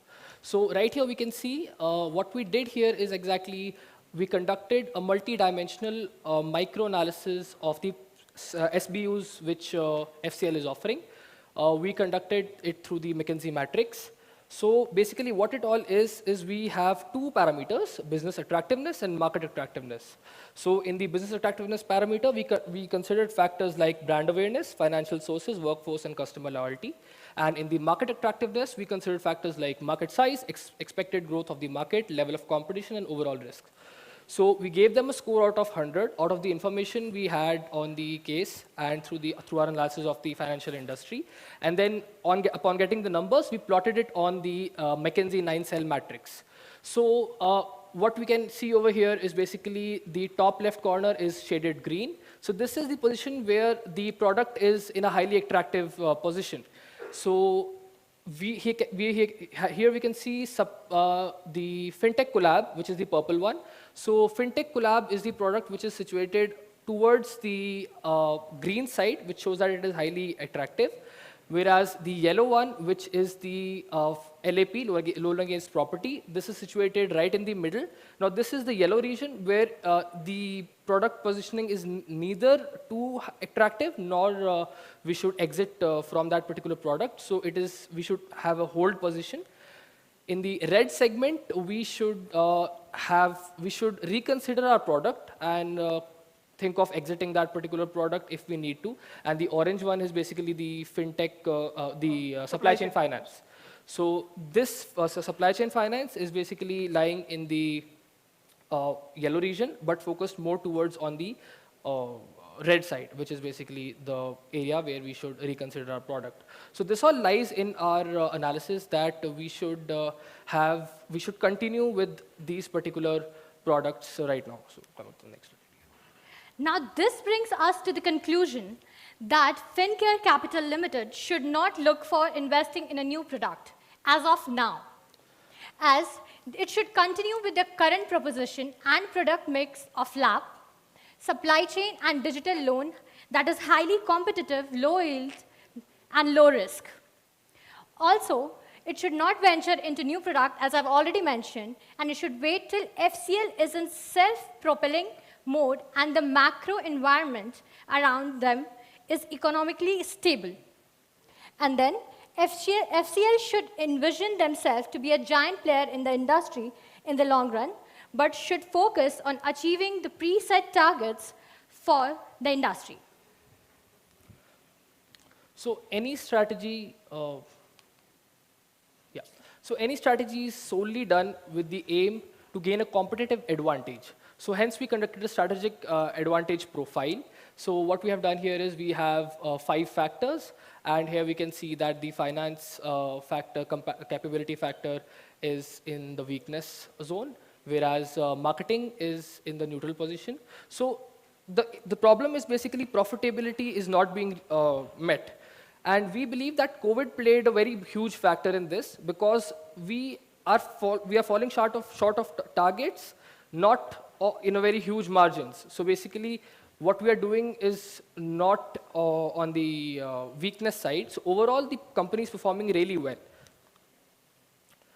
This all comes to the point that reliance on alliance should be our main strategy. So collaborate with established players, maintain a give and take relationship.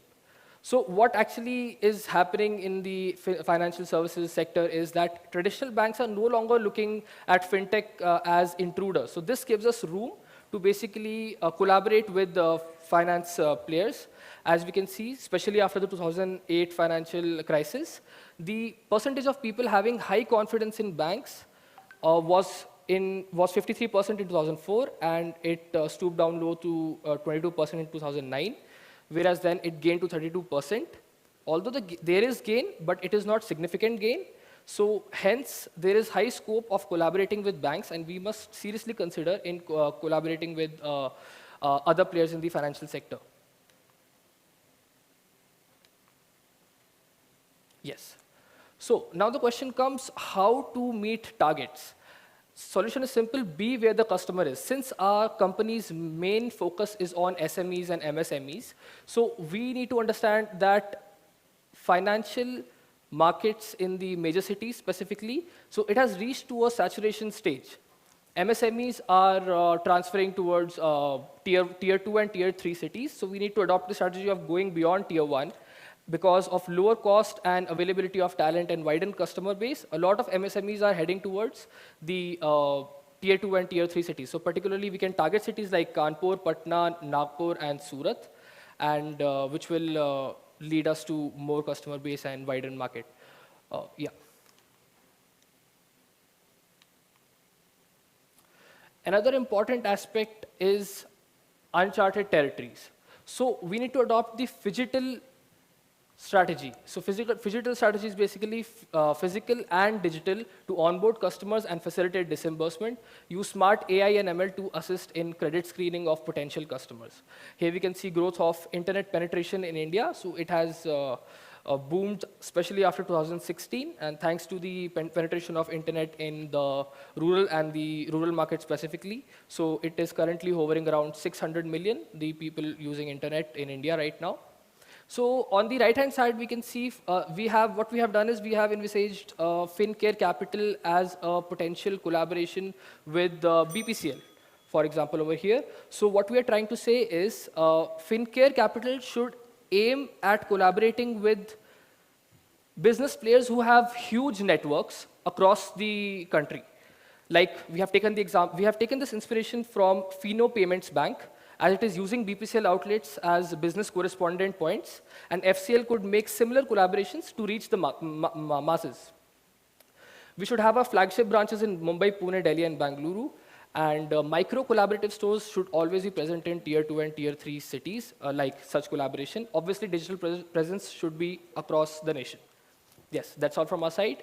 Thank you so much. We're open to questions.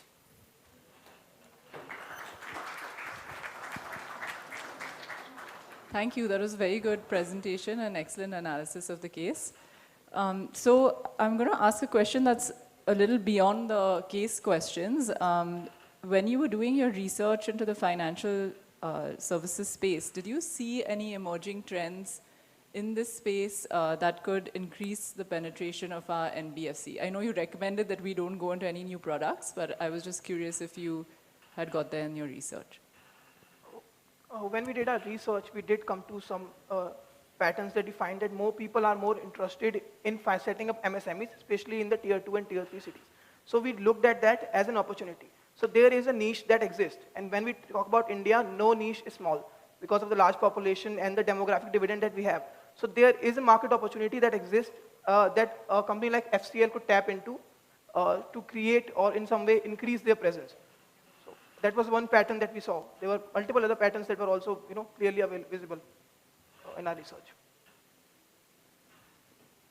You also talked about business correspondence as a tool to enhance depth and width in the product categories that FCL is looking at.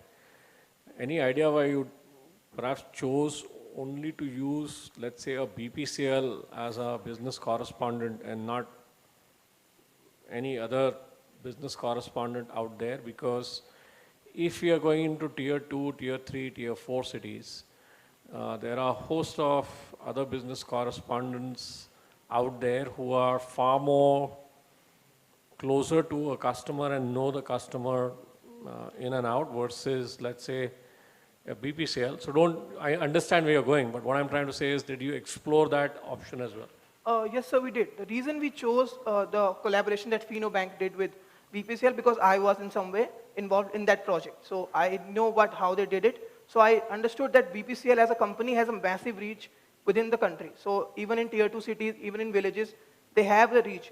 Also, the space is available. So in that way, you can do cost cutting because you do not have to set up a brick and mortar store. You can train one of the BPCL employees as well. Fino Payments does the same. They take one of the machine operators from BPCL, they train them, so they can do both the jobs. So in that way, you're already understaffed. That was in the case. So what you can do is, in both the cases, you can save money in the employee training, and also you can get access to the reach that BPCL as a company has. But there are also other options. The local kirana stores that that exist in the villages in the tier 2 cities. These could also be potential partners. But why we chose BPCL? Because it could streamline the process, right? Instead of, like, if you go for finding single or individual kirana stores or any stores, local stores, then you will have to make a whole research. You'll have to go down individually. You have to find potential, if they have enough space, if they're willing to collaborate or not. But if a player like BPCL, you can just straightly move to talk to their headquarters in Mumbai, and you can get a whole set of data that which petrol pumps and which CNG stations are in which regions and which sectors. So it streamlines the process, it standardizes the process, and it also saves money. Okay, and the other question is, you recommended that FCL sticks to its core and not spread itself thin. In a market scenario that FCL is faced with, how does it still ensure that it manages to showcase growth and the quality of growth is relatively superior? If I stay at the same place in a market like this, how am I going to showcase? In our slides, we said that FCL should keep an approach to expand in the future, but not right now, because the macro economic environment around us is not currently stable. We have COVID, and we have also other things that make things difficult for them. So they should stick to what the product portfolio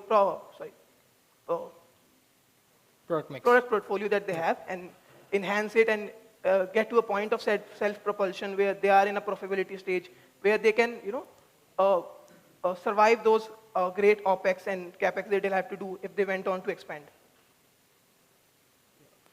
Can you go back to your McKinsey grid? Sure. Naprit, if you could please.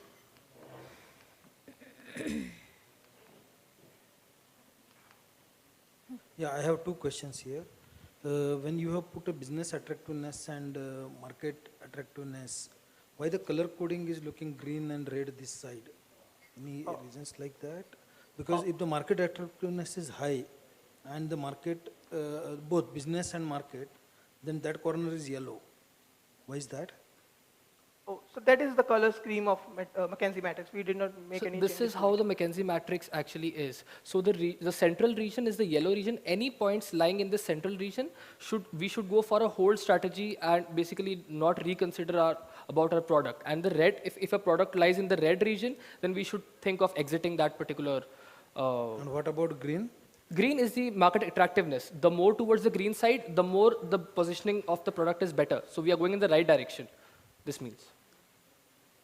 Okay, but there is little confusion on that. And the dots which you have plotted, what is the future trajectory you are suggesting to FCL based on the current strength? Which direction they should take?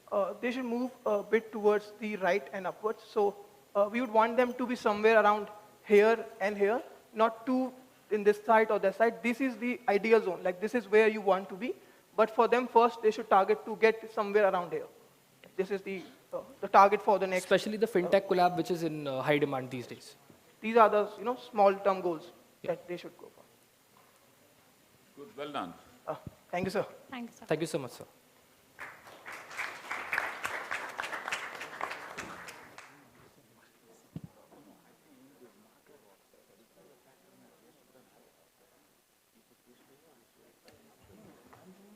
Thank you so much, Team Disha, for your presentation.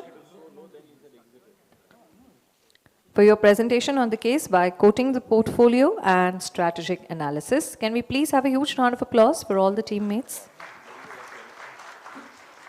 I would request the team to move out. The next team on the list is Team Kusakabe Defense Force.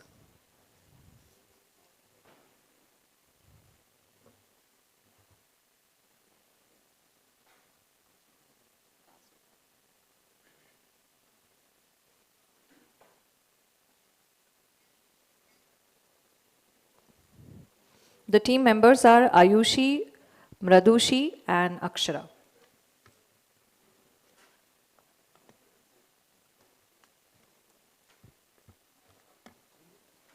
So let's find out what the case study is. The MD of XYZ Limited wants to increase the company turnover by 2027 in the casting business.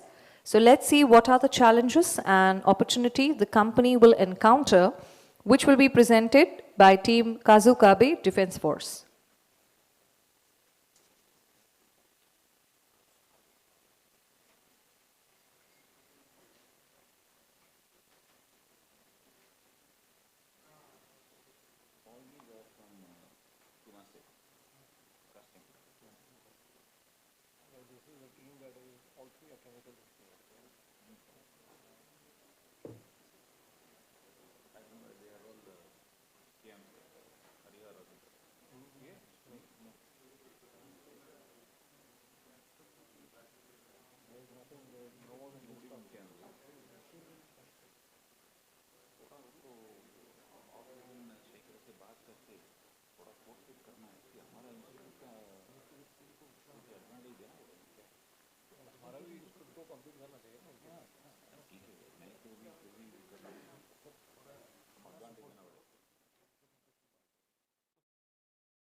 Of a nation heavily depends upon new ideas and innovation. And it is thus surprising, actually, that how less importance is given to innovation and entrepreneurship. In our presentation, we have two major pillars, that is innovation and sustainable development. As we walk you through the presentation, we will also show that how these are also profitable. Addressing the questions we were given, is expansion beyond 1.95 lakh MTPA possible in the same conditions? Let us assume it is. Discussing the installed capacity. Installed capacity measures actual production to relative production. As we assumed, we are doing the expansion, in present condition, 1.55 lakh MTPA upon 2 lakh MTPA, our installed capacity would be 77.5%. And if the production increases beyond 1.95 lakh MTPA, our installed capacity would be 97.5%. The value of installed capacity is higher, the better. So in reference to all the calculations, expansion is reasonable, but we have other plans. The plan is to diversify. I'll be walking you through some highlights of our plan. We'll be following an open innovation model to diversify into aluminium. We'll be focusing our investment on innovative technology. Solar energy powered foundry will be set up by us. Now, there are 3 points that I want you to take note of. Government policies like Make in India will give a push to our diversification plans. The future of EV in India and abroad is very bright. And the above steps that we'll be taking will be contributing towards carbon neutrality or the global mission of reducing net carbon emissions as our corporate social responsibility. Now, it is not just our corporate social responsibility, but we should also take care of the fact that the international organizations like IPCC, Intergovernmental Panel, and UNFCCC are pushing towards lower emissions. So it's not just our responsibility, but also an obligation technically.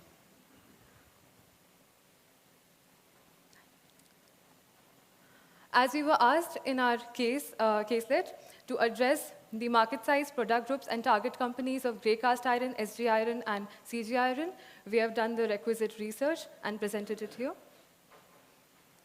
You can have a look. Road to achieve big goals is bumpy, but in numbers we find answers, which leads to our CAGR. CAGR is annualized average rate of revenue growth between 2 targeted years. XYZ is aiming $500 million turnover by 2027. As per the calculations, we have to move from $135 million to $500 billion in 5 years time span, which will give us approximately 30% CAGR. Now I would like you to draw your attention to some stats. The average CAGR of a big company like XYZ is 9% per year. Our target of 30% in 6 years is quite ambitious. For that, we would need to expand the present ferrous foundry and diversify to AI foundry. Now, Mridushi will tell you why 30% in CAGR in 6 years is quite ambitious. So as we can see, India Energy Storage Alliance has predicted a very beautiful stat. It said that in India, the EV market, which we are targeting, we are opening the aluminium foundry and targeting the EV market. Aluminium is the prime resource for the electric vehicles. So the EV market will grow at 36% in 6 years, which is very much in sync with our calculation of 30% in 5 years. So even if we cut down the risk, we would have a certain leverage over that. And since it is in positive sync, we are in the right track. Okay, aluminium is primarily used in the EV market, which works in our favor. As we can see in figure 2, the growth rate of EV market in India is commendable. And in figure 1, all the government schemes that are shown will work in favor of diversification. Some of them are Make in India, PMAY, and Smart City. Now, the government launched the National Electric Mobility Mission Plan 2020 in 2013 to promote hybrid and electric vehicles and to work towards achieving fuel security in India. So the government is also pushing towards that. The next slide, please. Okay. Now we will draw your attention to our plans by pointing out the challenges. What challenges could an aluminium foundry possibly face? Ensuring the demand. The answer to this is very simple. Ensuring the demand lies in urbanization and the statistics we presented. As the cities urbanize, there will be increased need of public transportation, and government is already giving enough push to EV vehicles in urbanization. Now, EV is the upcoming mega trend, as we call it. So our demand is ensured by urbanization and the push by the government. Secondly, efficient energy supply to the foundry. For this, we have planned that we will partner with solar power parks and power our foundry with solar energy, which is in sync with our corporate social responsibility of going green and clean. Now, how we can partner? There are upcoming parks, solar energy parks in India, especially in Gujarat and Rajasthan, which are also aluminium-rich areas. So we can effectively partner with them, and that also ensures a risk transfer of sorts. Now the third, competition from other raw materials. Of course, there's going to be competition from other raw materials, and it lies in simple. If we are facing the competition, we have to look for the weaknesses or the drawbacks of other raw materials, and we can draw lifespan comparisons. In that, aluminium stands out. So we can draw those comparisons and present to the public through the marketing. Next slide, please. excess energy expenditure. In 3 papers I read, the most rampant problem in aluminum foundry was excess energy expenditure. Now I would like to bring your attention to a stat. 25% of the investment in a foundry goes in energy consumption, and there has to be ways through which it has to be reduced. I would like to state 3 innovative practices that we can follow.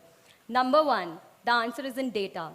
What we can do is the machines which we are using, the machines which we are using in the foundry should be fitted with IoT devices which are giving real-time key performance indicators, and which we can, through them, we can identify the energy hotspots. Energy hotspots means we can identify the leakages or the areas in the machinery which are using excess energy in real time, which will work as a KPI.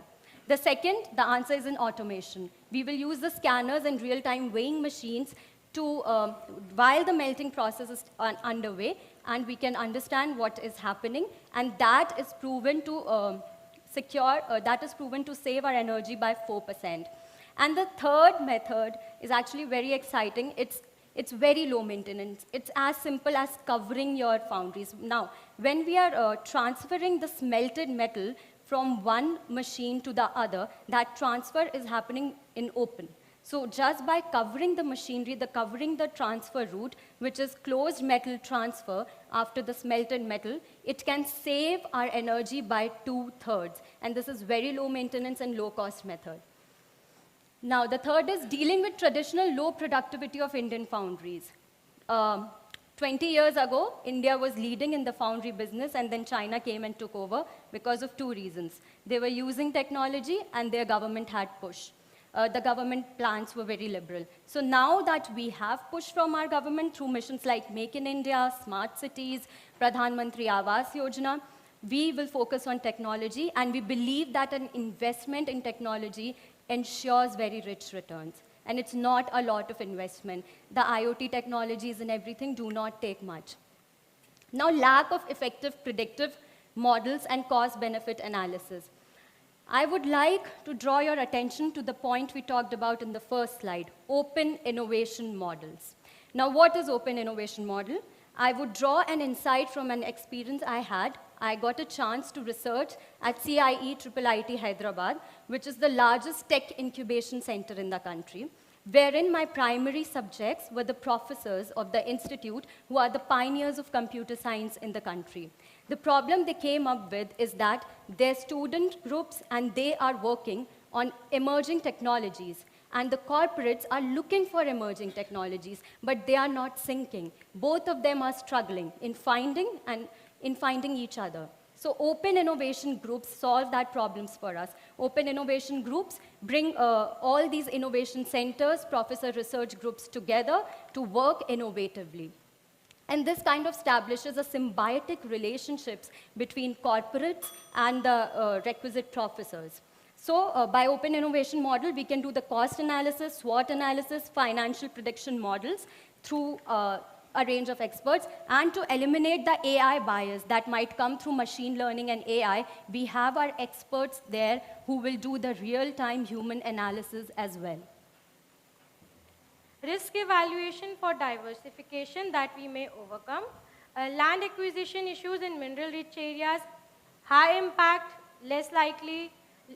Delays in environmental clearance grant, low impact, highly likely. Solar energy being an added investment might put financial load on company. Highly likely but low impact. IP rights related disputes due to open innovation, less likely and less impact. Okay. So we can leverage on the expertise of experienced lawyers and requisite administrative officers, plus we can take help of local experts in predicting land acquisition issues in mineral-rich areas, and we can also predict delays in environmental clearance grants, and then we can find solutions for it. Similarly, IP-related issues can be sorted by hiring contractual lawyers. They can work to ensure transparency between both the parties, and MOU can be signed with the innovation partners beforehand. And solar energy, the investment risk can be mitigated by risk transfer through partnership with private solar energy plants. Thank you.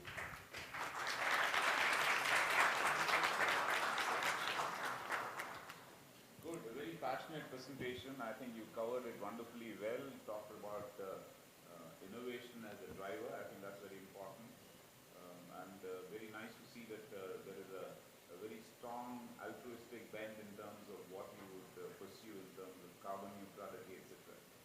What I would like you to keep in mind always, since you all will go out and work in industries, is that you must understand that all our altruistic pursuits need to be tempered with financial reality and corporate viability.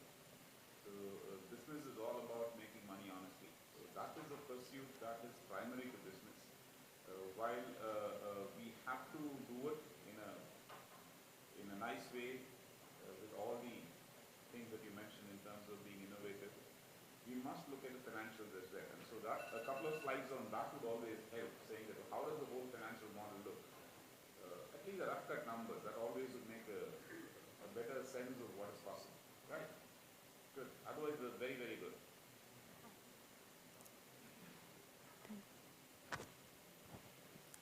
Very good presentation, excellent analysis. Strategy part covered up very good. One aspect, as Srini was talking about on the financial side, again, this market is highly fragmented. And the reason behind it, why is it fragmented? As you are entering into some more areas, what will be the competitive reactions or how will they give the space? So that part could have been little covered, but otherwise it was good.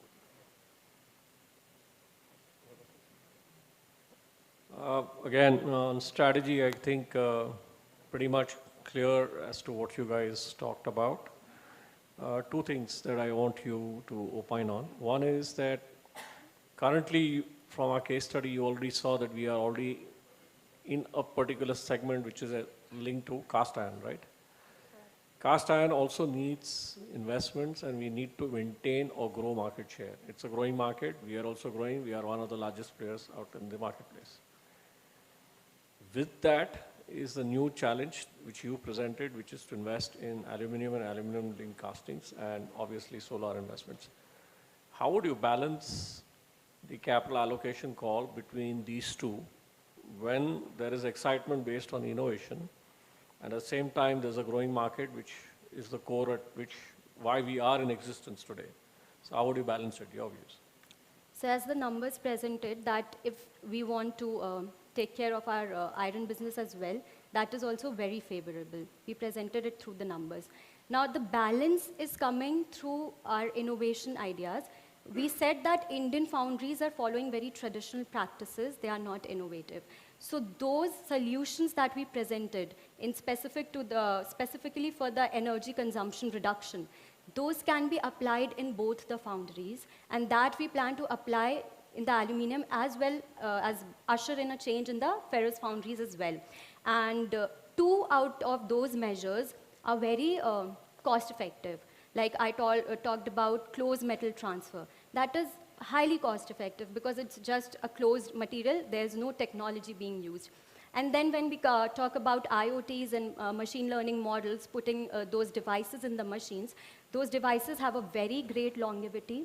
And if we talk about a company like XYZ, which is already a big name, so and if we understand the investment that needs to be done in technology, because I have been there in the technology incubation ecosystem as well, so the investment is not very high in creating machine learning and AI models with respect to the investment that a company like XYZ can put.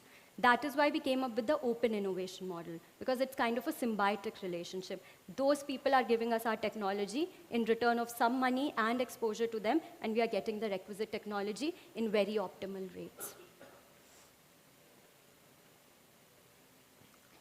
Thanks for the presentation. There was a great focus on sustainability, which is very important now, and I've seen you've done your research in that area. I was wondering if you had looked at all, when you looked at the disruption that's happening in the EV space and therefore the need to move to different products, did you look at other products that we could have gotten into that were not focused on automotive? Yes, we looked into other products as well. So one foundry product could be the wire linings, like we use copper traditionally, And it's very exciting to note that instead of copper, if we use aluminium coverings for the wires, it's 6 times cheaper and it is half the weight of copper wires. So we can disrupt that market as well. Now aluminium is increasingly being used in window and door panes. Coming from a middle class family, we see the new buildings being made by the real estate developers. All of them are using aluminium window panes and the door panes, so that market has a lot of scope. So these are the two we figured out. Okay, thank you.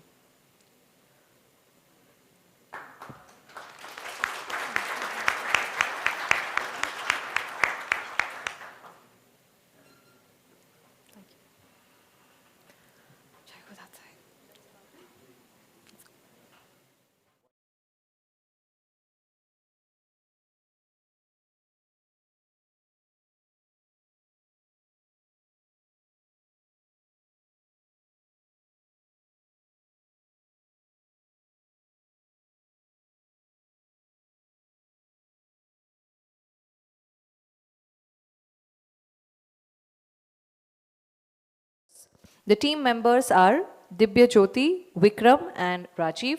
Can we have a huge round of applause and welcome the teammates? So their case study is the MD and business head of ABC Limited are thinking about entering into the new business model. Now we shall see if team, the Wizards, strategy will provide ABC Limited the intended business model for growth.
Slide अच्छा ठीक है देखा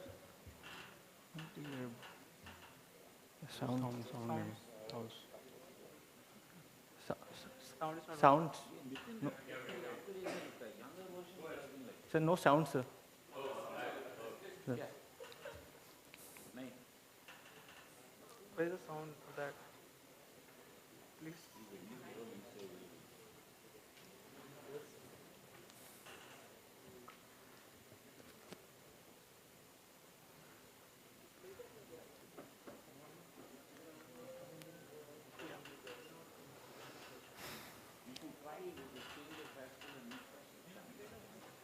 Starting कर back.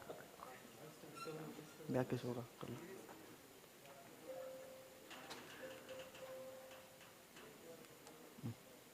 नहीं हो रहा है पूछो ना उनसे पूछो ना एक बार पूछना पड़ेगा किसी से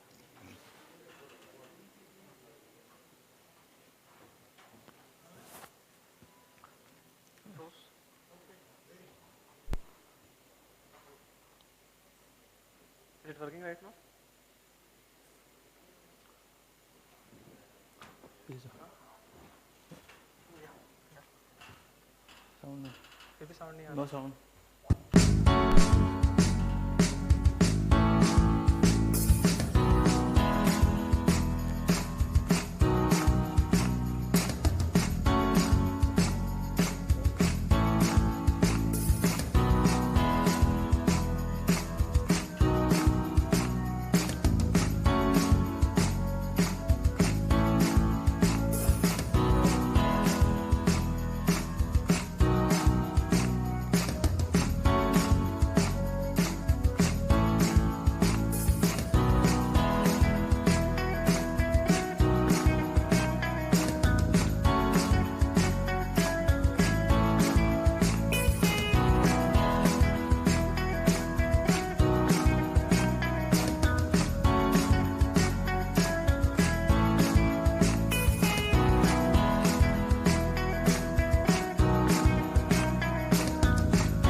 So good morning to one and all. This is Team Wizard. So here we are going to give our analysis on the case ABC. So from our literature review and the secondary analysis, what we have found that the onshore FLNG and FPSO market have a prospective growth rate in the next 8 years. FLNG sector, which require minimum 8 compressor per project, is growing around 8% over the 8 year, where the FPSO sector, which is growing around 3% over the 8 year, require minimum 4 projects. So this shows that this has a future in Indian as well as other foreign countries. So what we also feel that the long lead project like compressor and turbine require LSTK project. They are more directly given to the contractor as a LSTK projects. So now let's see what are the factor that due to which a client go for a LSTK project. The first one is it reduces the responsibility, it reduces the supervision of the client, then it simplifies the process of paying as it is fixed to a particular amount that should be paid. So it simplifies that process. Ultimately, that lead to a simple cash flow, and most importantly, it also reduces the paperwork that lead to render little financial risk. So now coming to ABC as a contractor, what are the benefits they are getting for it? Being ABC as a contractor, it will lead to a fixed or specific linear project tax that will decrease the administrative and management cost. It also lead to a limited supervision, which will lead to flexibility of using resource. And ultimately, the contractor will have opportunity to get better profit margin. So now let's see how we are going to implement this project. Since the entire LSTK projects, our priority is creating a perfect team for that. So here we are making a cross-functional working organization where we are bringing our homegrown or senior personnel from the existing divisions, which comes under resource mobilization. Secondly, we will be hiring, we will going for talent acquisitions, we will be hiring new employees with LSTK experience. These 2 parameters will help us to make a perfect team, where the team members will be from product development, business development, and market development, with homegrown employees to our core members. After that, after collaboration of the existing employees with the newly hired employees, the thing is there need to be proper coordinations.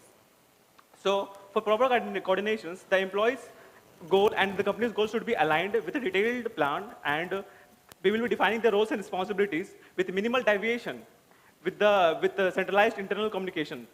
And team leader will act as a mediator between the client and our employees. So yeah. So coming to the functioning of the team, it will be on the base level and a senior level.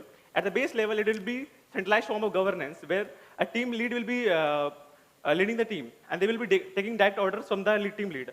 At a senior level, it will be decentralized form of governance, where they will have the little freedom to take decisions, and because there will be lots of pressure on them. And coming to the most important part of the thing, there will be lots of documents in the system, so there will be smart workplace, where we will be handling numerous of documents in e-formats, where active security and control system will be centralized control to the admin. Please, next. So, yeah. So coming to ABC Sathi app, it is an app for the employees, because to integrate the system and process at the base level, we have created this app where we will have at the news bulletin at the forefront of the app, which will be showing day-to-day proceeding of the works. And coming further, there will be project material and manpower, where in the project there will be plan, status, and tracks, and upcoming projects, which will be coming to the company. And materials, there will be stock lefts, requirements, and whatever things day-to-day they are needing. And the manpower, they will be showing the surplus and the deficient of labors if there it is in the company. And coming to that further, there is also for the stakeholders, there will be showing the further opportunities, whatever it is coming. And coming to the LMS sections, there will be learning modules and functioning of the teams. And there will be also anonymous feedback system for the employees to empower them, so that there will be a good ethical work system in the company. Going over to Rajiv. Now, once execution is done, the next thing will be the project financing. So we consider 2 options, one with 100% equity and other with the 50% equity and 50% debt. These are the 2 hypotheses we tested, and there we found that the ROE value in 100% equity was coming 23.40 for a dummy project of $50 million. And for 50% equity and 50% debt, it came around 42.90. So this led to generate an hypothesis that we'll be going to finance our project with 50% debt and 50% equity capital. Now, to further strengthen our hypothesis, we did 2 more analyses. One was related to the theoretical wealth creation, and the other is the advantage of financial leverage. So here we also took a dummy project, like one with 20% debt, other with 40% debt. And in financial leverage, we consider 50% debt. So in theoretical wealth, we saw that the earning per share was increased from 0% to 8% when the debt was changed from 0 to 40%. Similarly, in financial leverage, the equity available for use in next project increased from 0% to 4%. So these are the major findings which I discussed, like when debt increased from 0 to 40%, we have the company stock EPS value increased from 0 to 8%. One of the advantages of increasing EPS was building confidence among the stakeholders and the client itself. And for this LSTK project, you need to have more and more client confidence upon the contractor itself. The other factors which boosted our LSTK was that it requires less time and effort. Like on a phone call, you can generate like 100 amount of capital. Next, there is one economical prospect also. Like if there is something which is externally commercially borrowed, ECB, like in form of debt or anything else, then it will put a pressure upon the employees also to work and have accountable for each and every decision. These are the quantitative factors. The qualitative factors were like prospective planning, business risk, tax edge, financial leverage, and growth. Now, once we finance our project, next part was how the complete cash flow will flow. So for this part, we divided the LSTK in 4 different sections. One was the bid for project, other was receiving of letter of authorization, next was our design phase, and fourth was engineering and construction. For this, we built 3 principles, like debt capital will be used as a primary source, while equity capital will be used only as a contingency plan. Loan, whatever we have received, will be as per the requirement. Like suppose you sanction some 25 crores, then but we'll be extracting the loans, whatever it is required, 2 crore, 5 crore, something like this. And whatever the payment that we'll be receiving from client, that will be first given for repayment of interest to reduce our interest liability. Then we divided the complete project in 2 phases, design phase and engineering and construction phase. Design phase will go for 2 months, and engineering and construction will go for 5 months. For each section, D1, D2, D3, and D4, we have a margin of 14 days only. And for EC1, EC2, we have kept it for the production line 5 months complete time. Accordingly, we divided the capital also, like 5%, 0%, we mapped it. So there are 2 places where, like in case of D1, we have 5% of payment received that will be acquiring from debt. And in this EC1, like engineering and construction, where we have the option of receiving main equipment, there we have a deficit of 10%. That will be funded through debt. So overall, as per our analysis, we found out that around 14% of the capital has to be taken from debt out of the sanction 25 crores.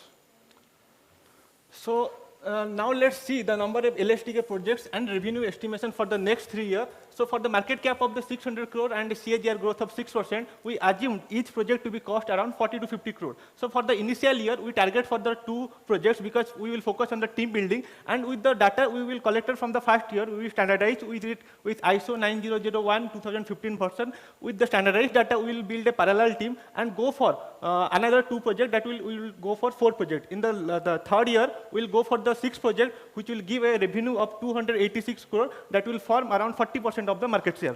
Now let's see, we have to, in order to achieve this, we have to go for a performance analysis, and we have taken 4 parameters for this. The first and foremost thing will be the reduced time duration. Because if we are going to reduce the time duration, then we are going to increase the number of bid per a year. So we can increase this. We can increase this with the use of the technology and go with the license with the authority for the quick release of the order. We can also formulate the vendor reward policy where we will rank our vendors and go for the vendors in the upcoming years. And we will also have a structured and continuous vendor meeting as well as client meeting. And finally, we will use the aggressive bidding using our financial leverage, as ABC is a debt-free company as per the case. Secondly, we can also work on our strengthening our technical side, where we will improve our machine efficiency by automations. Then we will go for the customizations without hampering the quality of our product by value engineering. And then we will lower the machine input, which will ultimately reduce the cost. And the third point is the client satisfaction, which we will aim to achieve through integrated machine management system and continuous feedback systems. So now, these are the direct in which we are going to get our revenue. We had also worked for the other possibility through which we can get all these things. So firstly, we are going to go for the acquisition of the small scale company where we will use our resource and go for a mass production. It will ultimately reduces the cost of our product, and we will be the sub-vendors for the other LSTK company. And this could be achieved with the infrastructure leverage we have, because we have already 3 segments with us. So we will build an asset-light model for us with collaborating with the other 3 sectors, and this will lead to a pan-India presence, and we will have more inventory throughout the India, and through which we can provide instant solution to our client, and this will lead to a brag propositions among the client, and we will get more projects through this. So now let's go to the go-to-marketing strategy, where we plan for the brand positioning and target local audience through region-specific project. We also want to increase our footprint on the digital platform by improvising our official page, which is the most important thing, and investment in the SEO, so which we can increase our visibility on the internet, and also go for aggressive surveys and ranking conducted by the national and international organizations. We also plan for the social media campaign. And most importantly, for the non-CNG segment, what we are planning that, we are planning for an opportunity with the joint venture and create a platform where the new talent could become, and we will fund them for their entrepreneurship project, and they will produce product under our banner name. And also we can go for a cooperative project like Amul, where we can bring the small company together. Yeah, for risk mitigation, we are coming here. So for successful working of the LSTK project, we have their major risk and impediments, such as controlling budget and schedule within stipulated time and cost. For that, we have done that. We will be making a calendar where we will be tracking all the things weekly, which will be done by smart workplace system only with central admin. And yeah, so this is schedule with this, and so there will be a proper coordination with all our stakeholders, and we will also move towards sustainability, where we will be reducing waste, water management, and environmental risk management with our own vendors also, and there will be in-house built our lawyer for any legal settlements, and lastly, there will be order tracking system for our consumers. Thanks guys. Thank you.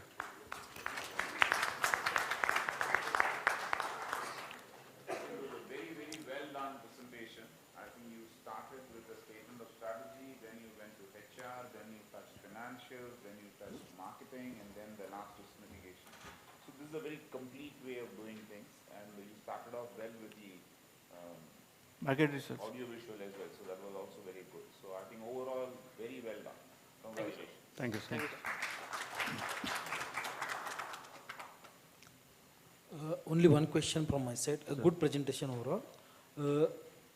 In between last 2 slides back, you talked about, you don't have to go, sir. You talked about you will become a supplier to LSTK, other LSTKs. Yes, sir. Can you elaborate a little bit on that? How will it happen? So, sir, what we plan, like in some of the LSTK projects where we have small packages, like its vapor recovery unit or boil off gas compressor unit, and in which small compressors are required.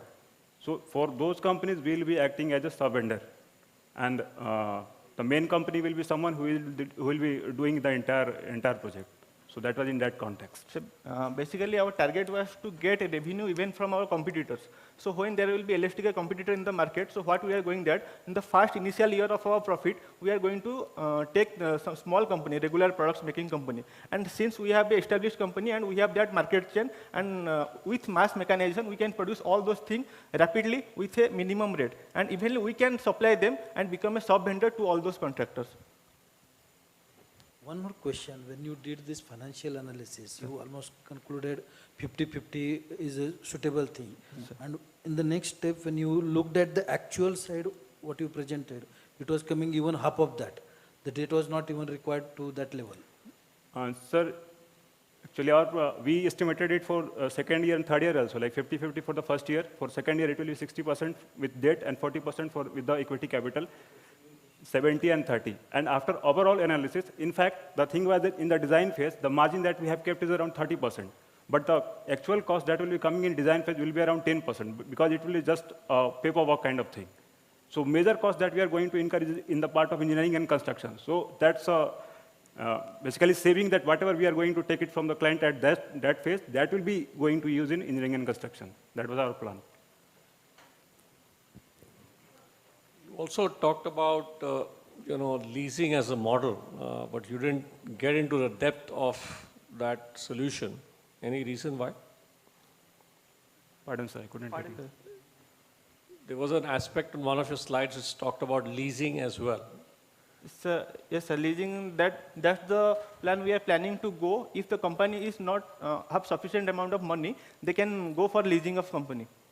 So that's our plan, which we are not going to follow. But in case the company is going to invest all of its money in the initial year, they can go. Our target is for the acquisition of the company. So anyhow, we are going to take over small units of the company. So if we don't have any funds, then we are going for leasing of all those companies. I don't have any questions. Very good presentation and very holistic. Thank you. Thank you, ma'am. Thank you. Thank you, ma'am.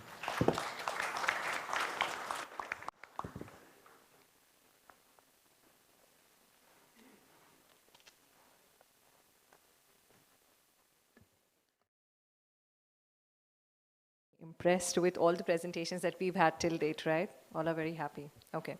So let's once again applaud for the team. Thank you so much for your presentation on the case scenario by highlighting all aspects of the case. And now we come to the last team.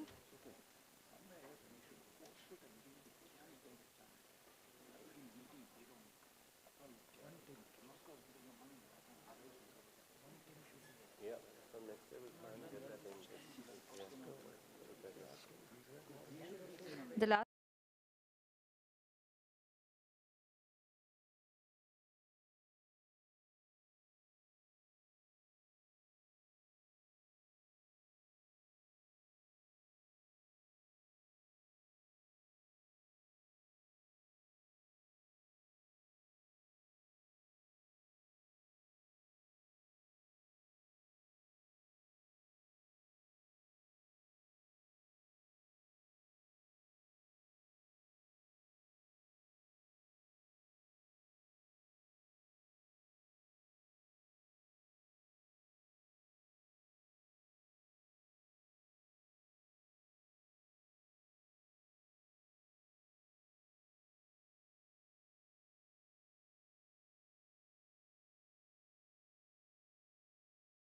the solutions to this dilemma.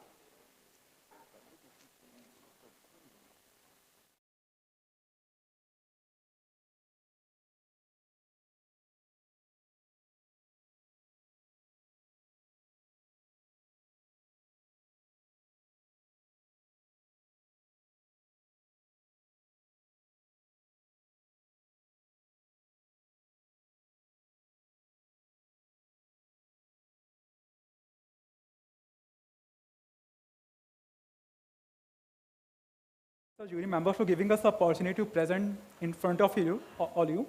So I want to introduce my team members, myself Shubham, Sheel, and Smith. And the case already to us FMED.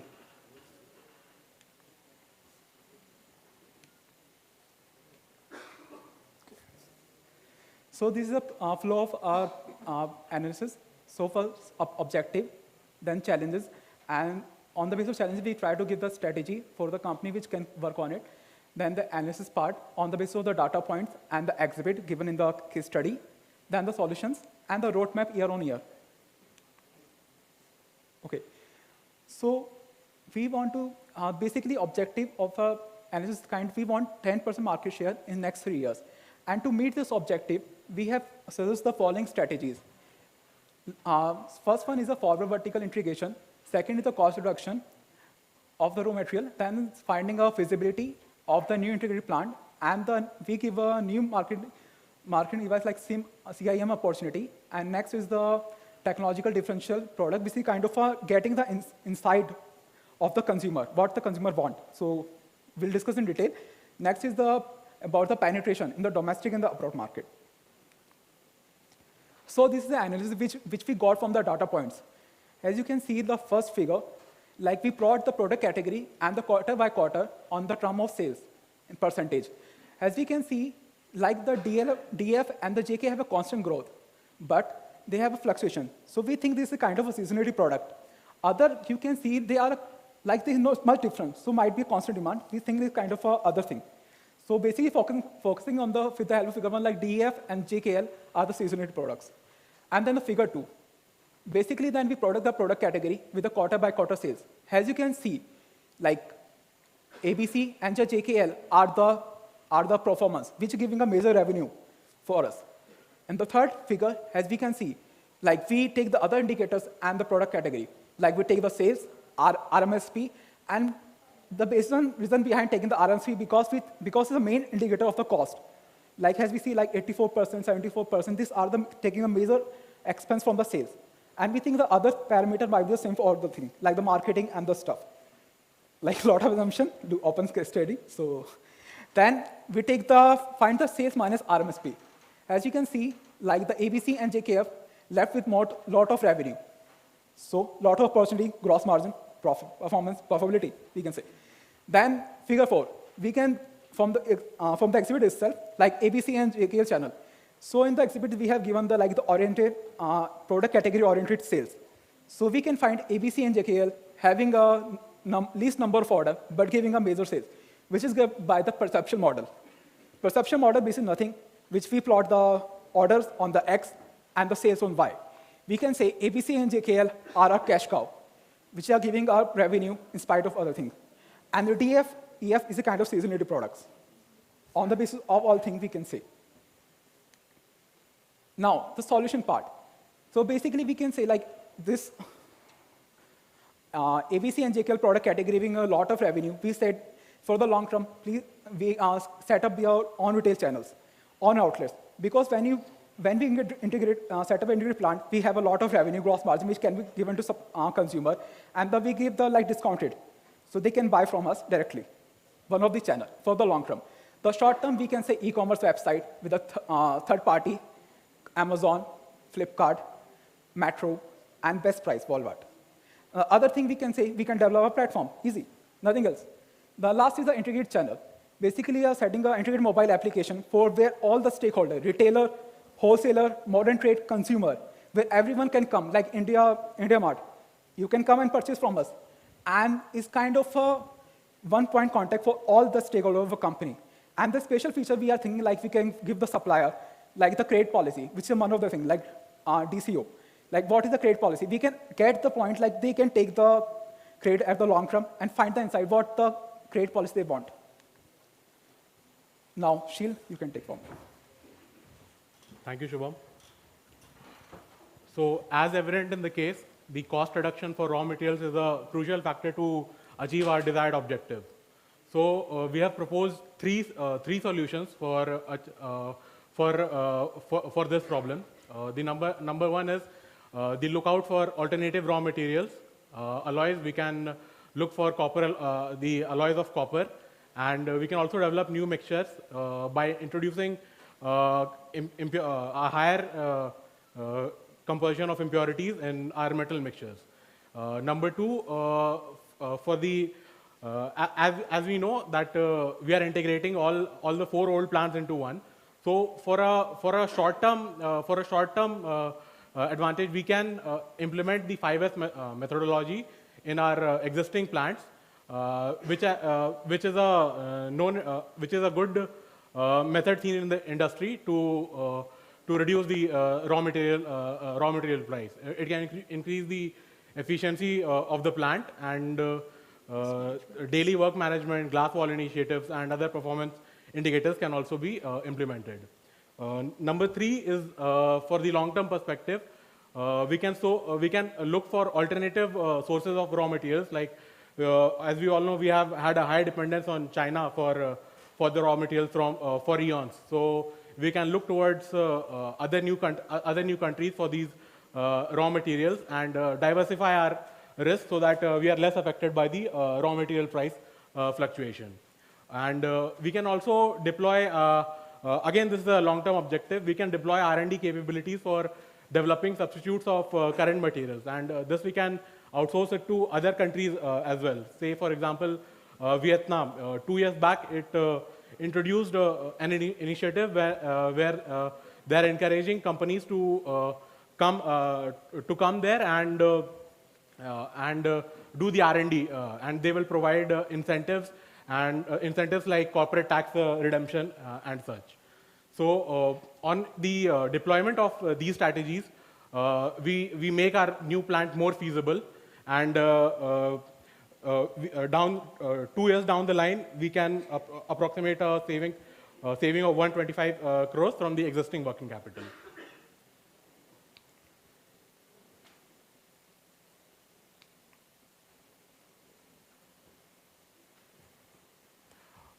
The other alternative we have suggested is a gamification tool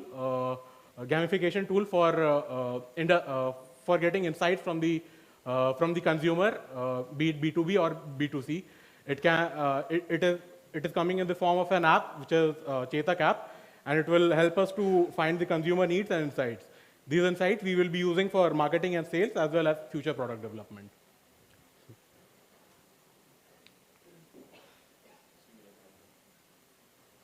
Okay. Thank you. Thank you, Sheel. So the next strategy that we are proposing is a popular manufacturing strategy known as computer integrated manufacturing. It basically integrates all the business processes with the production processes. So firstly, why we should implement this? Firstly, we say this is more logical in the new plant, which is integrated. But we can also start with a brownfield expansion in the existing 4 plants. Why it is important in the new plant? Because the new plant will witness exponential increase in production and exponential increase in the complexity of production. So such a system would be very helpful. I'll also explain the impact later. But another thing is scalability. As you might have seen by now, we have proposed vertical integration. Ahead, we are also proposing going into new markets. So to achieve that sort of scalability, such a system is important to be in place there. Coming to the real impact, we feel mainly 2 things. One is product efficiencies. The product is currently a non-technologically differentiated product. We cannot increase the price by differentiating anything. So the solution here is to cut some amount of cost. If by implementing small production efficiencies, such as labor, semi-automatic manufacturing, optimum inventory levels, raw material cost, we can achieve at least a 5% margin. What we can do is we can leverage this 5% margin. We can either give it to the distribution channels as an incentive to sell our brand more, as they are multi-brand channels, or we can, as moving forward, we have proposed vertical integration, so we can incorporate that in our own strategy, and for the time being, we can keep the profit until we break even on the investment in the CIM that we have invested. And the second most important part here is we feel this will be a entry barrier into the industry going forward. Currently, the industry is very easy to enter, but if a player achieves such sort of margins and costs, it will be very difficult to imitate that, because there are a lot of pieces that go into this. You need a lot of volume, scale, complexity, and a lot of investment by which you will achieve this thing. So it's very difficult to imitate, and we feel it will be an entry barrier. So another thing, as mentioned earlier, there are 2 ways to grow. One is product development or market, targeting new markets. So as we mentioned, the product cannot be developed much more, at least not as of now. So what we are looking at is going into new markets. Using insights from our Chetak app, we are targeting domestic, tier 2, tier 3 cities, as well as rural markets. In recent times, we have seen a lot of broadband penetration as well as electrification. So it's easier to go after those markets. Especially, we can consider it in our vertical forward strategy. Also, international expansion, specifically in the markets of Indonesia, Korea, and Taiwan, because these markets have more per capita income, and also they recognize brand association as a separate thing in products compared to our Indian markets, where price is a very big factor. So they are nearby, as well as they have some traits that are more beneficial to us. Now, coming to how this is all feasible, like the key parts, technology holds the key. As you might have seen, a lot of strategies that we have. Retention, without which we cannot move ahead.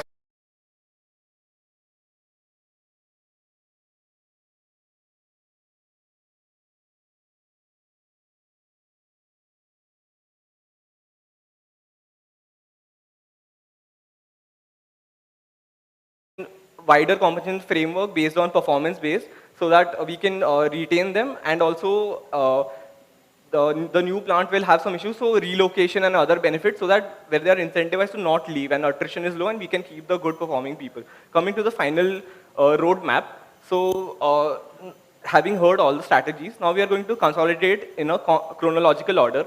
So foremost in the short term, we are looking at accurate forecasting and flexible production planning. This is it, 10 minutes, right? Yeah. So, yeah, we are looking Accurate production planning. Yeah, right. Production Forecasting planning. and accurate production. Yeah, sorry, I'm really sorry. So we are looking at accurate forecasting and production planning, which will, in the short term, free up some working capital as there is a liquidity issue. The next strategy, the next strategy is related to sourcing. As mentioned earlier by my colleague, sourcing has alternatives. What we propose is we can also look at hedging contracts, which are common in commodity derivatives market, which is where they're purchasing from as per the case. We can also look at bulk procurement because now they're currently buying from open market, so pre-procure for all the products at a fixed cost, or look for e-procurement and other alternatives to procurement. So these are the two short-term strategies. Moving on, the medium-term strategy we have thought of is vertical forward integration. We feel it's necessary to have our own channels because the two top most performing products have the least amount of distribution channels. So maybe it's a good way forward to invest into this particular category. Moving on to the longer term strategy is a new plant implementation of CIM production efficiencies and market entry barriers. And the longest term strategy, I think which will give us a competitive advantage, sustainable competitive advantage, is research R&D into raw materials.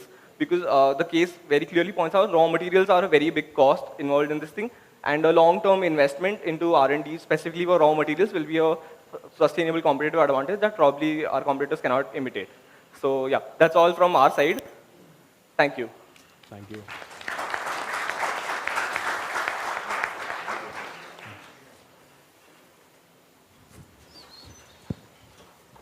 Yeah, good analysis and good presentation. Thank you, sir.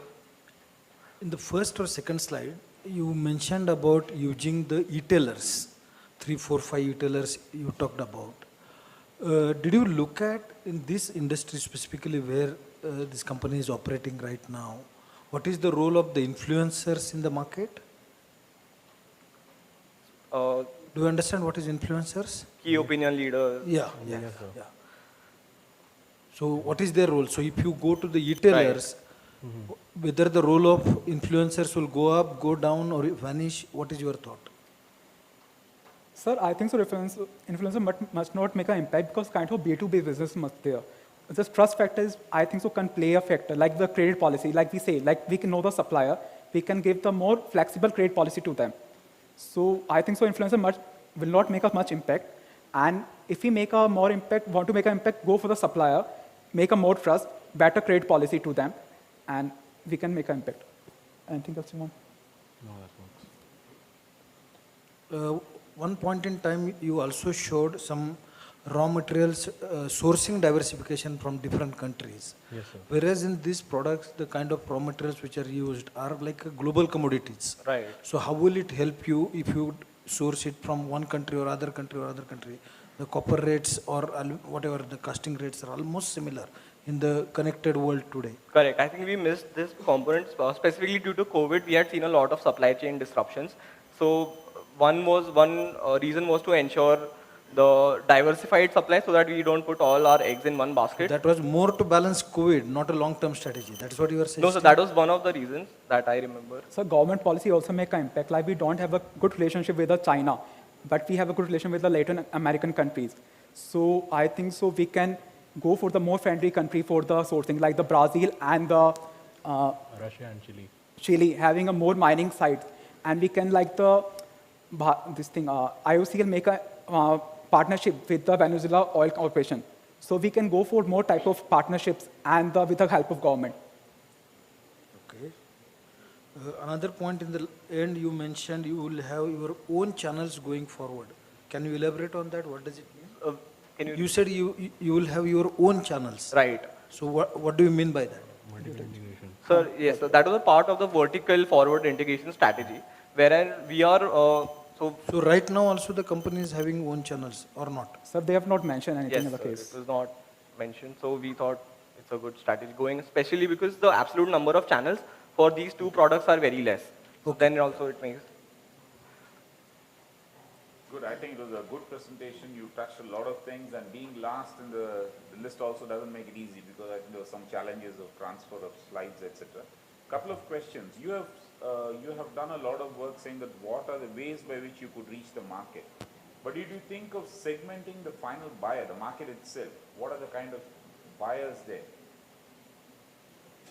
Do you look at segments? How are the buyers going to buy?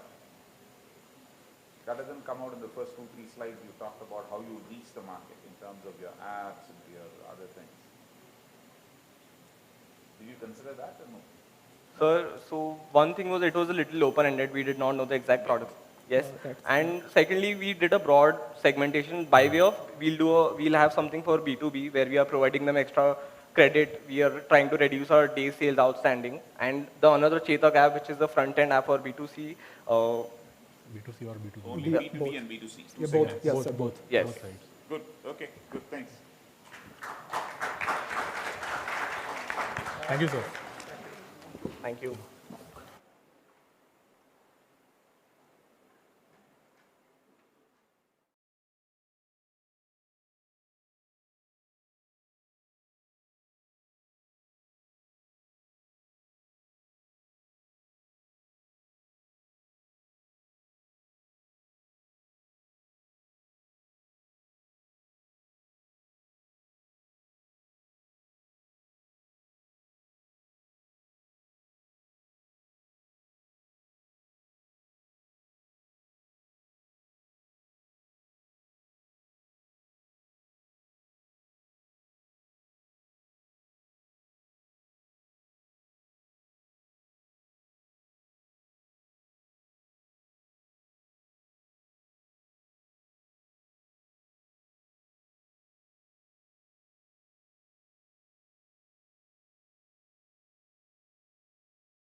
Mr. Atul Kirloskar, the President, Governing Council, KIAMS. Can we have a huge round of applause for sir?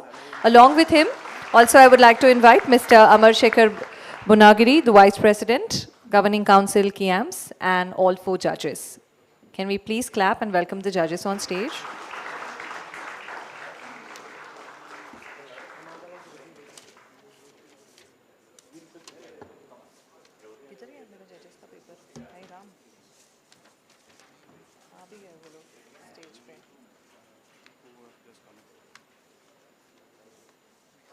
Yes, that's fine.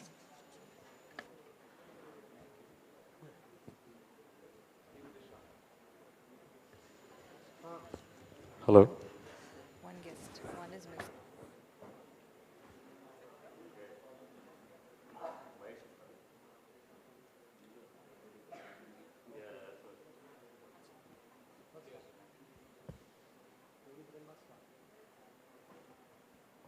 We're just waiting for a minute for Mahesh to come and then we'll start.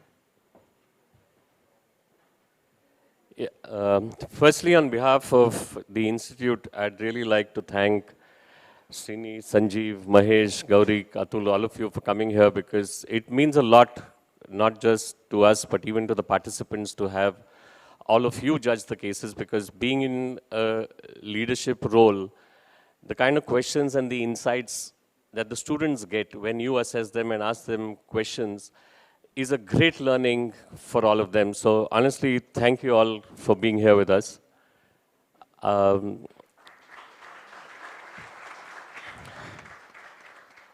start with Sanjeev because last year also Sanjeev was deeply involved in designing the case. He really wasn't happy each time that a draft was sent to him, and I think over a month we kept correcting it, and even this year he was insistent. Even before the competition, he told me that, you know, Shekhar, I'm going to be involved in the case, so just tell me when it is. And so Sanjeev, having helped develop the case and having watched the presentations, did it meet up to your expectation in terms of what you thought the outcome would be?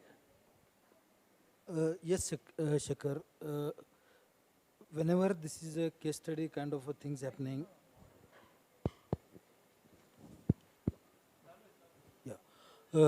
whenever I go through the case studies like this, it reminds me my own study time at colleges, and now I can correlate with the live business conditions what we put in front of them, and the young minds give solutions to that. So when we looked at these 8 cases, I would have loved to see another 8 or 10 more this thing, but because of the paucity of time, we could see only the top 8. And the new ideas can be anywhere. Not that all ideas are captured only in this 8. Of course, they have come very close to our expectations. So congratulations to all the participants on that. They are very close to expectation. And I always say that such interactive forums, what we contribute back to the students, I'm always saying that I'm always on a credit side. I take back more from the students. So that's how it is. Thank you, Sanjeev. Now, Srini is a person who, given half a chance, if he had the time, would want to stay back here, interact with the students, have conversations, share his experiences, dropping pearls along the way. So, Srini, in terms of the fact that a lot of these students will also be participating in more such competitions, what is the advice that you would give them in terms of what they have presented, and what is it that they could have added or a perspective that they should have looked at in terms of future presentations? First is, again, good afternoon to all of you. I think each and every one of you did a terrific job in the way you handled the cases and how you presented. So congratulations to all of you at the outset. When we look at a case study, case-based reasoning is what we're all trying to get into everybody's mind. And it has got 5 buckets first. First is your ability to understand the case. So first point that we score for is your understanding. How do you make out of the case? How do you understand? In any case that is written, you can't write everything. We are trying to make it as concise as possible. So you'll have to first go through the understanding part, which is the reasoning. So first is the understanding. Second comes from there, the reasoning. How do you find an analysis of that? The tools that you use there. So this is where your teaching pedagogy, what you learned during your course, are you using those tools? If you use more tools, we give value for it, and you should use appropriate tools. The third one is the kind of creative solutions you come up with. Now, solutions is the third bucket where it's very important to see how did you analyze it, how do the tools did you apply, how did you write the solutions. And as many solutions that you look through, we like it. And solutions should have all the buckets. You should analyze from the market, from the HR front, from the way you do the financial analysis, risk mitigation, a whole lot of things. So as you do the solutions, we look at that. The fourth is your presentation. You must try and use as many tools as possible even in your presentation. If you use a Tableau, if you use other things, it makes it more attractive. So presentation is how you communicate your idea. This is communication. How do you communicate your idea and how do you sell it to other audiences who listen to it? And the last one, of course, is your Q&A. In Q&A, see, you'll have to do some time management. If you get 12 minutes for your case study, you will not be able to cover all the 12 minutes or your whole case study, your presentation. So use those 8 minutes to convey different things irrespective of what the questions are. Questions you will have to answer. But see what you missed out in the 12 minutes and try and convey that in that 8 minutes. Use that time effectively. So you should manage your time. So in doing a case-based reasoning, a case analysis, what are we trying to inculcate in people? Your ability to analyze, your ability to use tools, your ability to write a coherent solution, your ability to sell your idea. You're going to sell your idea all your life to your management, to your leadership, to your investor. So how are you going to communicate that? That's your fourth tool. And the fifth one is there will be questions, and that's nice to get questions. How do you handle the questions, and how do you use that time also to bring in additional points? So if you handle these 5 buckets, case study is a great way to learn. It's a great way how you're going to conduct your businesses going forward. I'm sure all of you did a terrific job. I really missed the rest of the people who couldn't be here. My best wishes to each and every one of you. Do well in life. Good luck. Thank you. Thank you so much, Sneha. Thank you. Thanks. Gauri, actually, I think, you're far closer in age to everyone there than those of us who are sitting out here. So the question I have for you is, as a young leader, I'm sure there are times that you must be facing resistance, considering the fact that a lot of industry has traditional ways of working. So what would be your advice to young leaders sitting out there tomorrow if they were to be faced with a situation where they're committed to an idea, but they're unable to sell it, and because of which they realize that there is resistance coming to the idea and they don't know what to do about it. So what is your advice in terms of those who want to bring about change but face headwind as far as the change is concerned? Thanks for the question. We've been making a lot of changes in the group, so I think I'll speak a little bit from what I've learned from that experience. And the first thing is, from the case, what you can learn is just that selling ability and your ability to reason and be able to convince someone when you're convinced of something. But I would focus on 3 things. One, if you want to make a change, find a precedent or somewhere where it's been done before that's relevant to where you're doing it. So if it's something that's been done in the same industry, in the same type of company, and it's been successful, then you have an example, a concrete example of how it can work. And you can even maybe go talk to the people who made that change in the other organization to see what their challenges were and how that can help you learn how to implement it in your company. The second one would be to find people who support you, because oftentimes when you're making a change, there's a lot of resistance, so you can take 2 steps forward, 1 step back. And if you're feeling down about it, at least you have other team members who can help you to stay on course and keep going, because most change takes a very long time, much longer than you'd want it to. And the third one is focus on small wins. So sometimes when we look at change and change transformation, there are big, big goals that you're looking for, and it's very difficult to do that quickly or easily. So focus on things that are smaller and easier to change so that you're actually demonstrating smaller wins, and then people get more convinced that you're able to do it, and you can do the bigger stuff later. That would be my Thanks, advice. Gauri. That was lucid. That was really very clear. Now, Mahesh is someone who has an extremely soft spot as far as the institute is concerned. Whenever I've had a conversation with Mahesh about any idea related to the institute, he'll give me a fist bump even before I've finished saying, yeah, go ahead, let's do it. So he's amongst our strongest supporters. Mahesh, in terms of the cases that were presented on behalf of ARCA and the rest of the cases also, what impressed you the most? Well, first of all, my personal view is that I genuinely think I should become just like you. I want to be a student first. You guys are immensely energetic, full of life. I wish to unlearn what I've learned, and I can only do it if I become one of you. You have the benefit of understanding what's happening in the world, which is evolving, which everyone actually now experiences on a first-hand basis, and can then tailor a mindset that makes this new change easily digestible. For all of us who have a lot of white hair and maybe age on our side, it's a very difficult proposition to live, breathe, eat, and deliver with all the baggage that we carry. So that's something that you guys have, which we don't, and therefore I said that I wish I was young and I go back to school or college and relearn everything that I've learned in the past. Second aspect is that even though the cases were presented to you, you are not in the day-to-day life of challenges that we are faced with or a lot of industries faced with, but you actually put your mind together and still came up with solutions. And the credit goes to all of you to, still put the thought into it, the mind into it, put together a solution around it, and even then present it and then stand up for questioning. I'm just going to go back to what Gauri said. One of the key challenges industry always faces is to get the right mindset of people within the organization who believe in a premise, a goal, or a value, live that value on a day-to-day basis, and deliver on the goal with equal, I would say, excitement on a daily basis.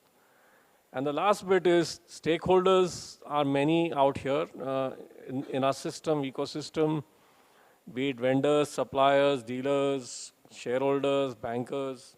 Each one of them looks at the same problem differently. So you got to have your answers. Maybe the solution is right, but maybe positioned it and spoken about differently to communicate the same solution in a rightful manner to a different stakeholder. So that's what it is. Just another question. Do you think companies should invest in competitions of this nature? Well, in my view, we are a country with a large emerging talent pool and a talent base. Competitions like this at least showcases where we stand ourselves as a company, and showcases that this emerging talent also has aspirations on how we need to meet. We also have aspirations to grow, and this is the right forum to perhaps influence our minds and tailor our minds to also say, how do we bring about this level of change for the exciting future that this country has? On that note, I'm really hoping that in February in the AOP, there'll be an increased budget for this competition from all the companies. Atul, now lastly coming to you, I'll ask you an extremely open-ended question, considering that your day is always filled with meetings related to work, business, acquisitions, the rest of it. How has this morning been different for you? Yeah, thanks, Shekhar. First, let me congratulate all you guys who came over here. You were selected out of, I think, 3,000 plus teams. And it actually, he asked me how I felt. So it actually took me back to when we started Kirloskar Institute of Advanced Management. It was started in Harihar. I think in the early 90s. And we were the first Bakras, you know, the executive team at that time. We were taken there, and actually the course was tried on us. And we were given live examples, and just like you. And there, I think, lies the difference which Mahesh also alluded to. We already had work experience, and therefore, those case studies and their solutions were slightly different to what you had given today. And a lot of times I also wonder that in the West, people will work for some time and then do an MBA so that they carry that experience with them. While in India, it seems to be one continuous learning process till you come out. And that shows a little bit in some of these presentations, as was pointed out by some of the judges. But even with that, I think the kind of presentations that were made today with the confidence, with the knowledge, that you stood up here and were able to present a case which you really didn't know till some time back. And the, not only the range of topics, because when we came into work, we came in with a certain function that we liked and we studied in. And then as you go up the management tree, you have to start looking at all the other functions. But you guys are ready. I mean, it's amazing that you can look at so many functions and with so much depth and be able to present on those. And I was especially excited, and now I think I'm the older generation, because some of those solutions had apps on the phone, which I don't think we thought of in the 90s. So it was very, very exciting for me to be here, and I look forward to coming again for the next competitions, because it's very, very exciting. Thank you. Thank you, Atul. Thanks very much. So, are we ready? Okay. So now we'll go straight to announcing the results, and I'll hand it over to, back to you.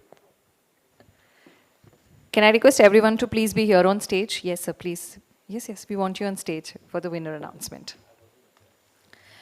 All right, everybody excited? Itna kam excitement? Yes. Aisa excitement? Yes, guys, you want to make any random guesses as to who the runner-up is? You can. Okay. Yes, any more guesses? Sab apne apne team ka naam. Very nice. Okay, so let us find out who the runner-up is. And the runner-up is Team Disha. Can we have a huge round of applause for Team Disha? Can I please request Mrinalini, Navpreet and Dhruv?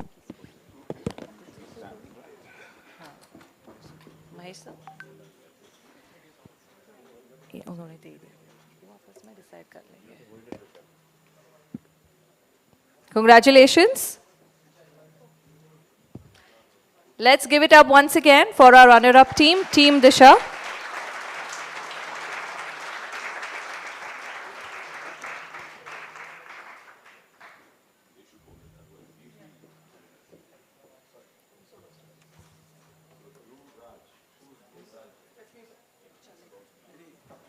They want, yes, you want me to give you the list?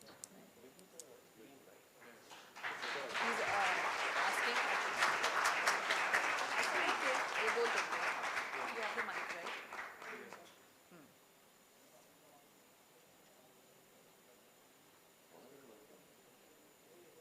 Yes.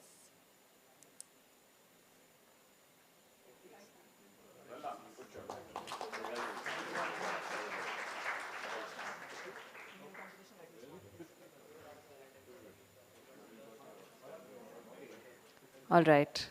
You may take your seats. Congratulations once again. And now we come to the most awaited moment of the day, that is to find out who the winners are. And to do the honors, may I please request Atul sir to let us know who the winner of KiRiT 2.0 is.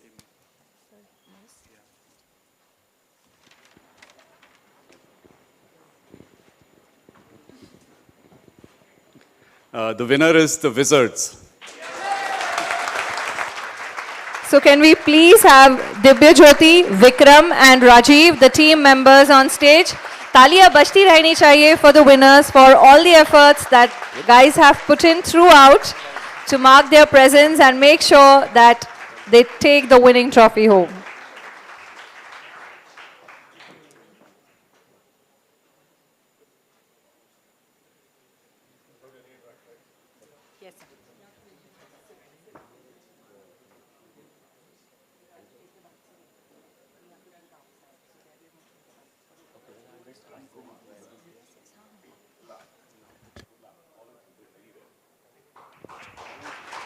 And now, that's the cash prize of 1 lakh rupees for the winning team. Let's give it up for Team Wizards.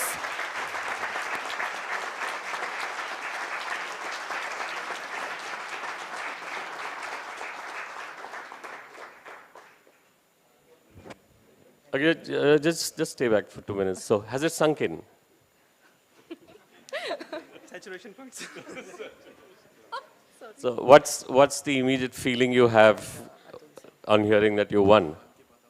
Sir, actually, to be honest, before this case study competition, we were in finalists for 3 other case study competition also. And similarly, we were like the best. We had the judges were appreciating us, and the result came, we lost. It was like, what is happening? Then we started introspecting what is happening, where we are lacking.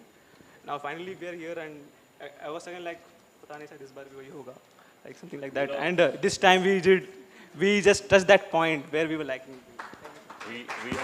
We have the ability to spot true talent, so that's the reason. Yeah. So well done all. You want to say something? No sir, same वही बोलना था कि so before coming to the we have left hope. We have to give the best only. We didn't think about the prizes. देते जो होता है देखा जाएगा. So. No, but you all did really well. All the judges unanimously, really, there was no second choice. The thing is that in November we lost 4 case study competitions, and from that the learning we take, all we try to implement in this case only. So it's a big learn.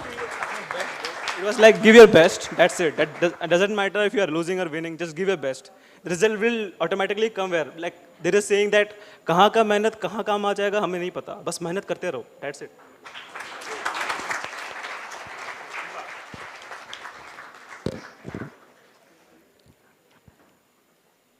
Congratulations once again. I would request all the judges to please be here on stage along with Atul sir and Mr. Amar Shekhar, because we would like to give away certificates for the other teams as well. So I would just like to call out the name of the team along with the team members to please come up on stage. To begin with, can we have Team Maverick, Mamoon, Kumar and Dheeraj. Can I please request Mr. Srinivasan to kindly give away the certificate? Yes, it's okay. Yeah, no problem.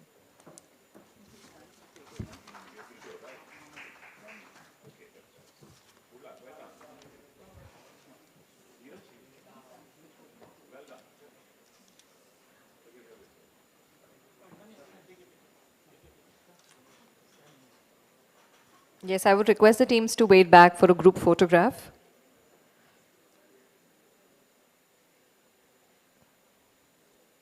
Thank you so much for participating. After this, the second team is Team D. I would request them to please come up on stage. The members are Devrat, Dharma and Shrikar. I would like to request Mr. Sanjeev Nimkar to kindly hand over the certificates.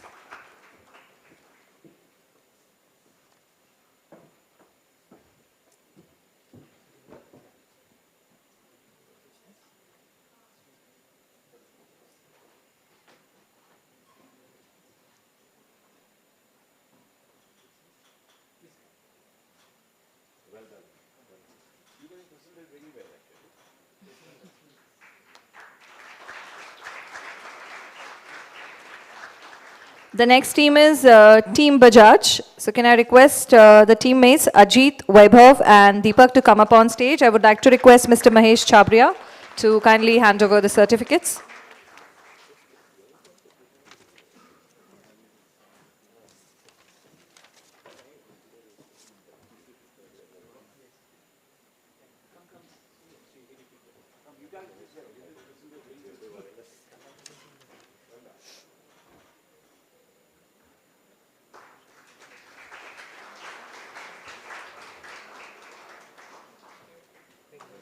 The next team is Team Admin. I would like to request Gauri ma'am to kindly hand over the certificates to the participants. Can we please have them here on stage? Saumyajit, Ankan and Devesh.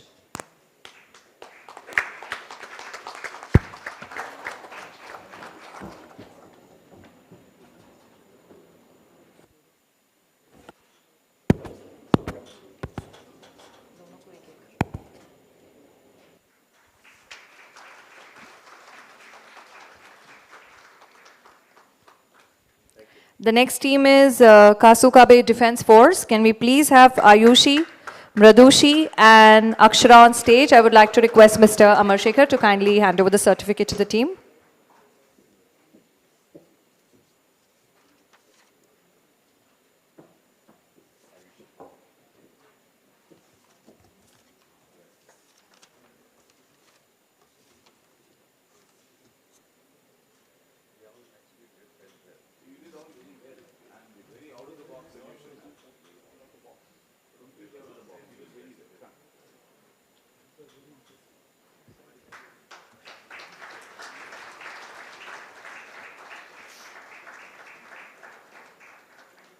And lastly, Team Corporate Goons. Can I please request Shubham, Sheel and Smith to come up on stage? I would like to request Atul sir to kindly hand over the certificates.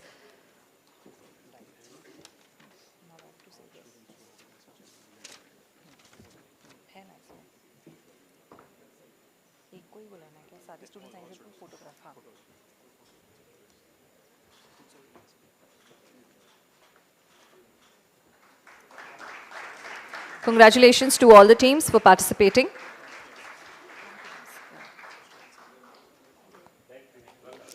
Yes, all the judges, please stay back for some time more. Well, I'm sure you all agree that no event is a success without a team continuously working behind the scenes, right? The unsung heroes as we address them.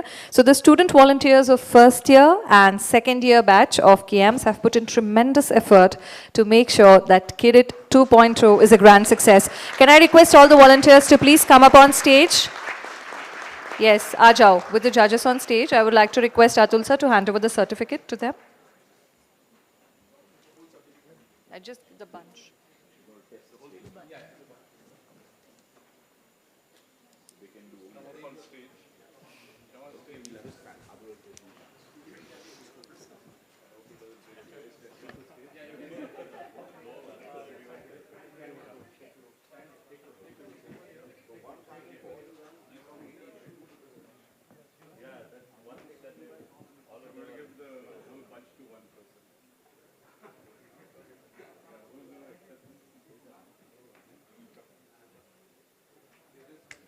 Can we have a huge round of applause for all the volunteers?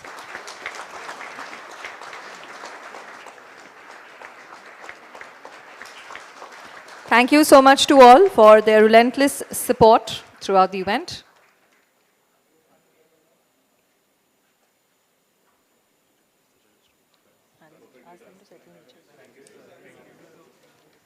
Thank you so much to all. I would like to request the judges, you may please settle down with our audiences. Thank you.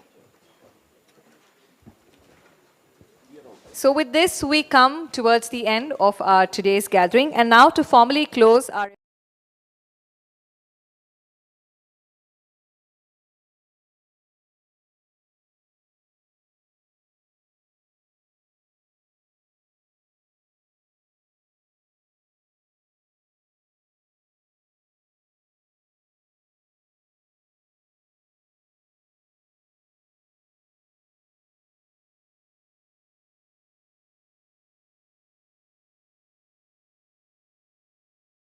We would like to thank the judges, Mr. Ravindra Gumaste sir, K. Srinivasan sir, Sanjay Nimkar sir, Mahesh Shabaria sir, and Gauri Kirloskar ma'am for gracing this event and giving critical analysis for the case studies. Thank you to all the teams. You have come from faraway lands. It's like Pune, and people have come from Jammu, Gujarat, and everywhere. So thank you, and please have a big round of applause for the teams who have come in such a short notice.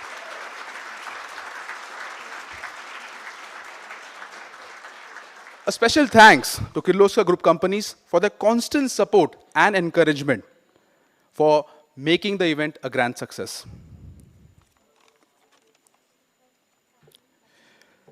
We would like to thank the case writers from the Kirloskar Group companies, Mr. Manoj Kumar and Mr. Chakravarti from KFIL, Mr. Dheeraj Jadhav, Mr. Omkar, Mr. Vikas, Mr. Yuvraj, Ms. Somya from KPCL, Mr. Jayendra Kangad from KOEL, Mr. Mayank Madan and Nachiket Nayak from Arka FinCap. Let's have a big round of applause for them.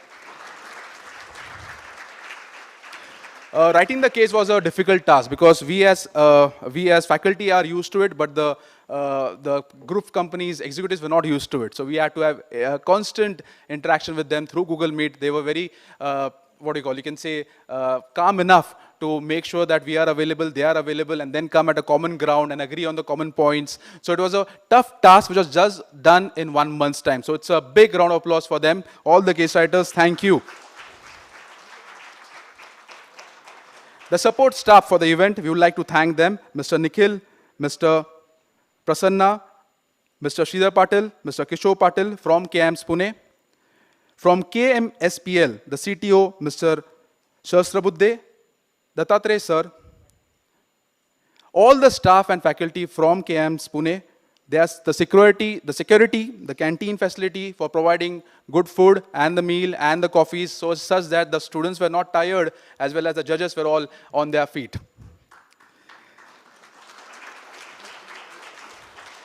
At the end, the main thing which I felt from my bottom of my heart is to thank the batch students of both the batches, second year and first year students.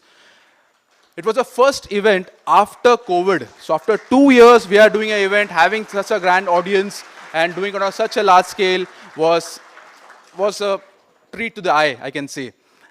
And the team, student committee team, thank you guys. Thank you for everything. Yes, thank Mugdha ma'am, right? So Mugdha ma'am is here. So thank you, Mugdha ma'am, for all your kind words and making the event a good one. At last, a big thank you to Mr. Amarshekar Bonagri, Vice President, KIAMS Pune, for being the driving force behind the event and making the event KiRiT 2.0 what we dreamt of. It was a great pleasure to have you all here for this event. Wish you all the very best. Thank you. And this is the closing of the event. Thank you, guys.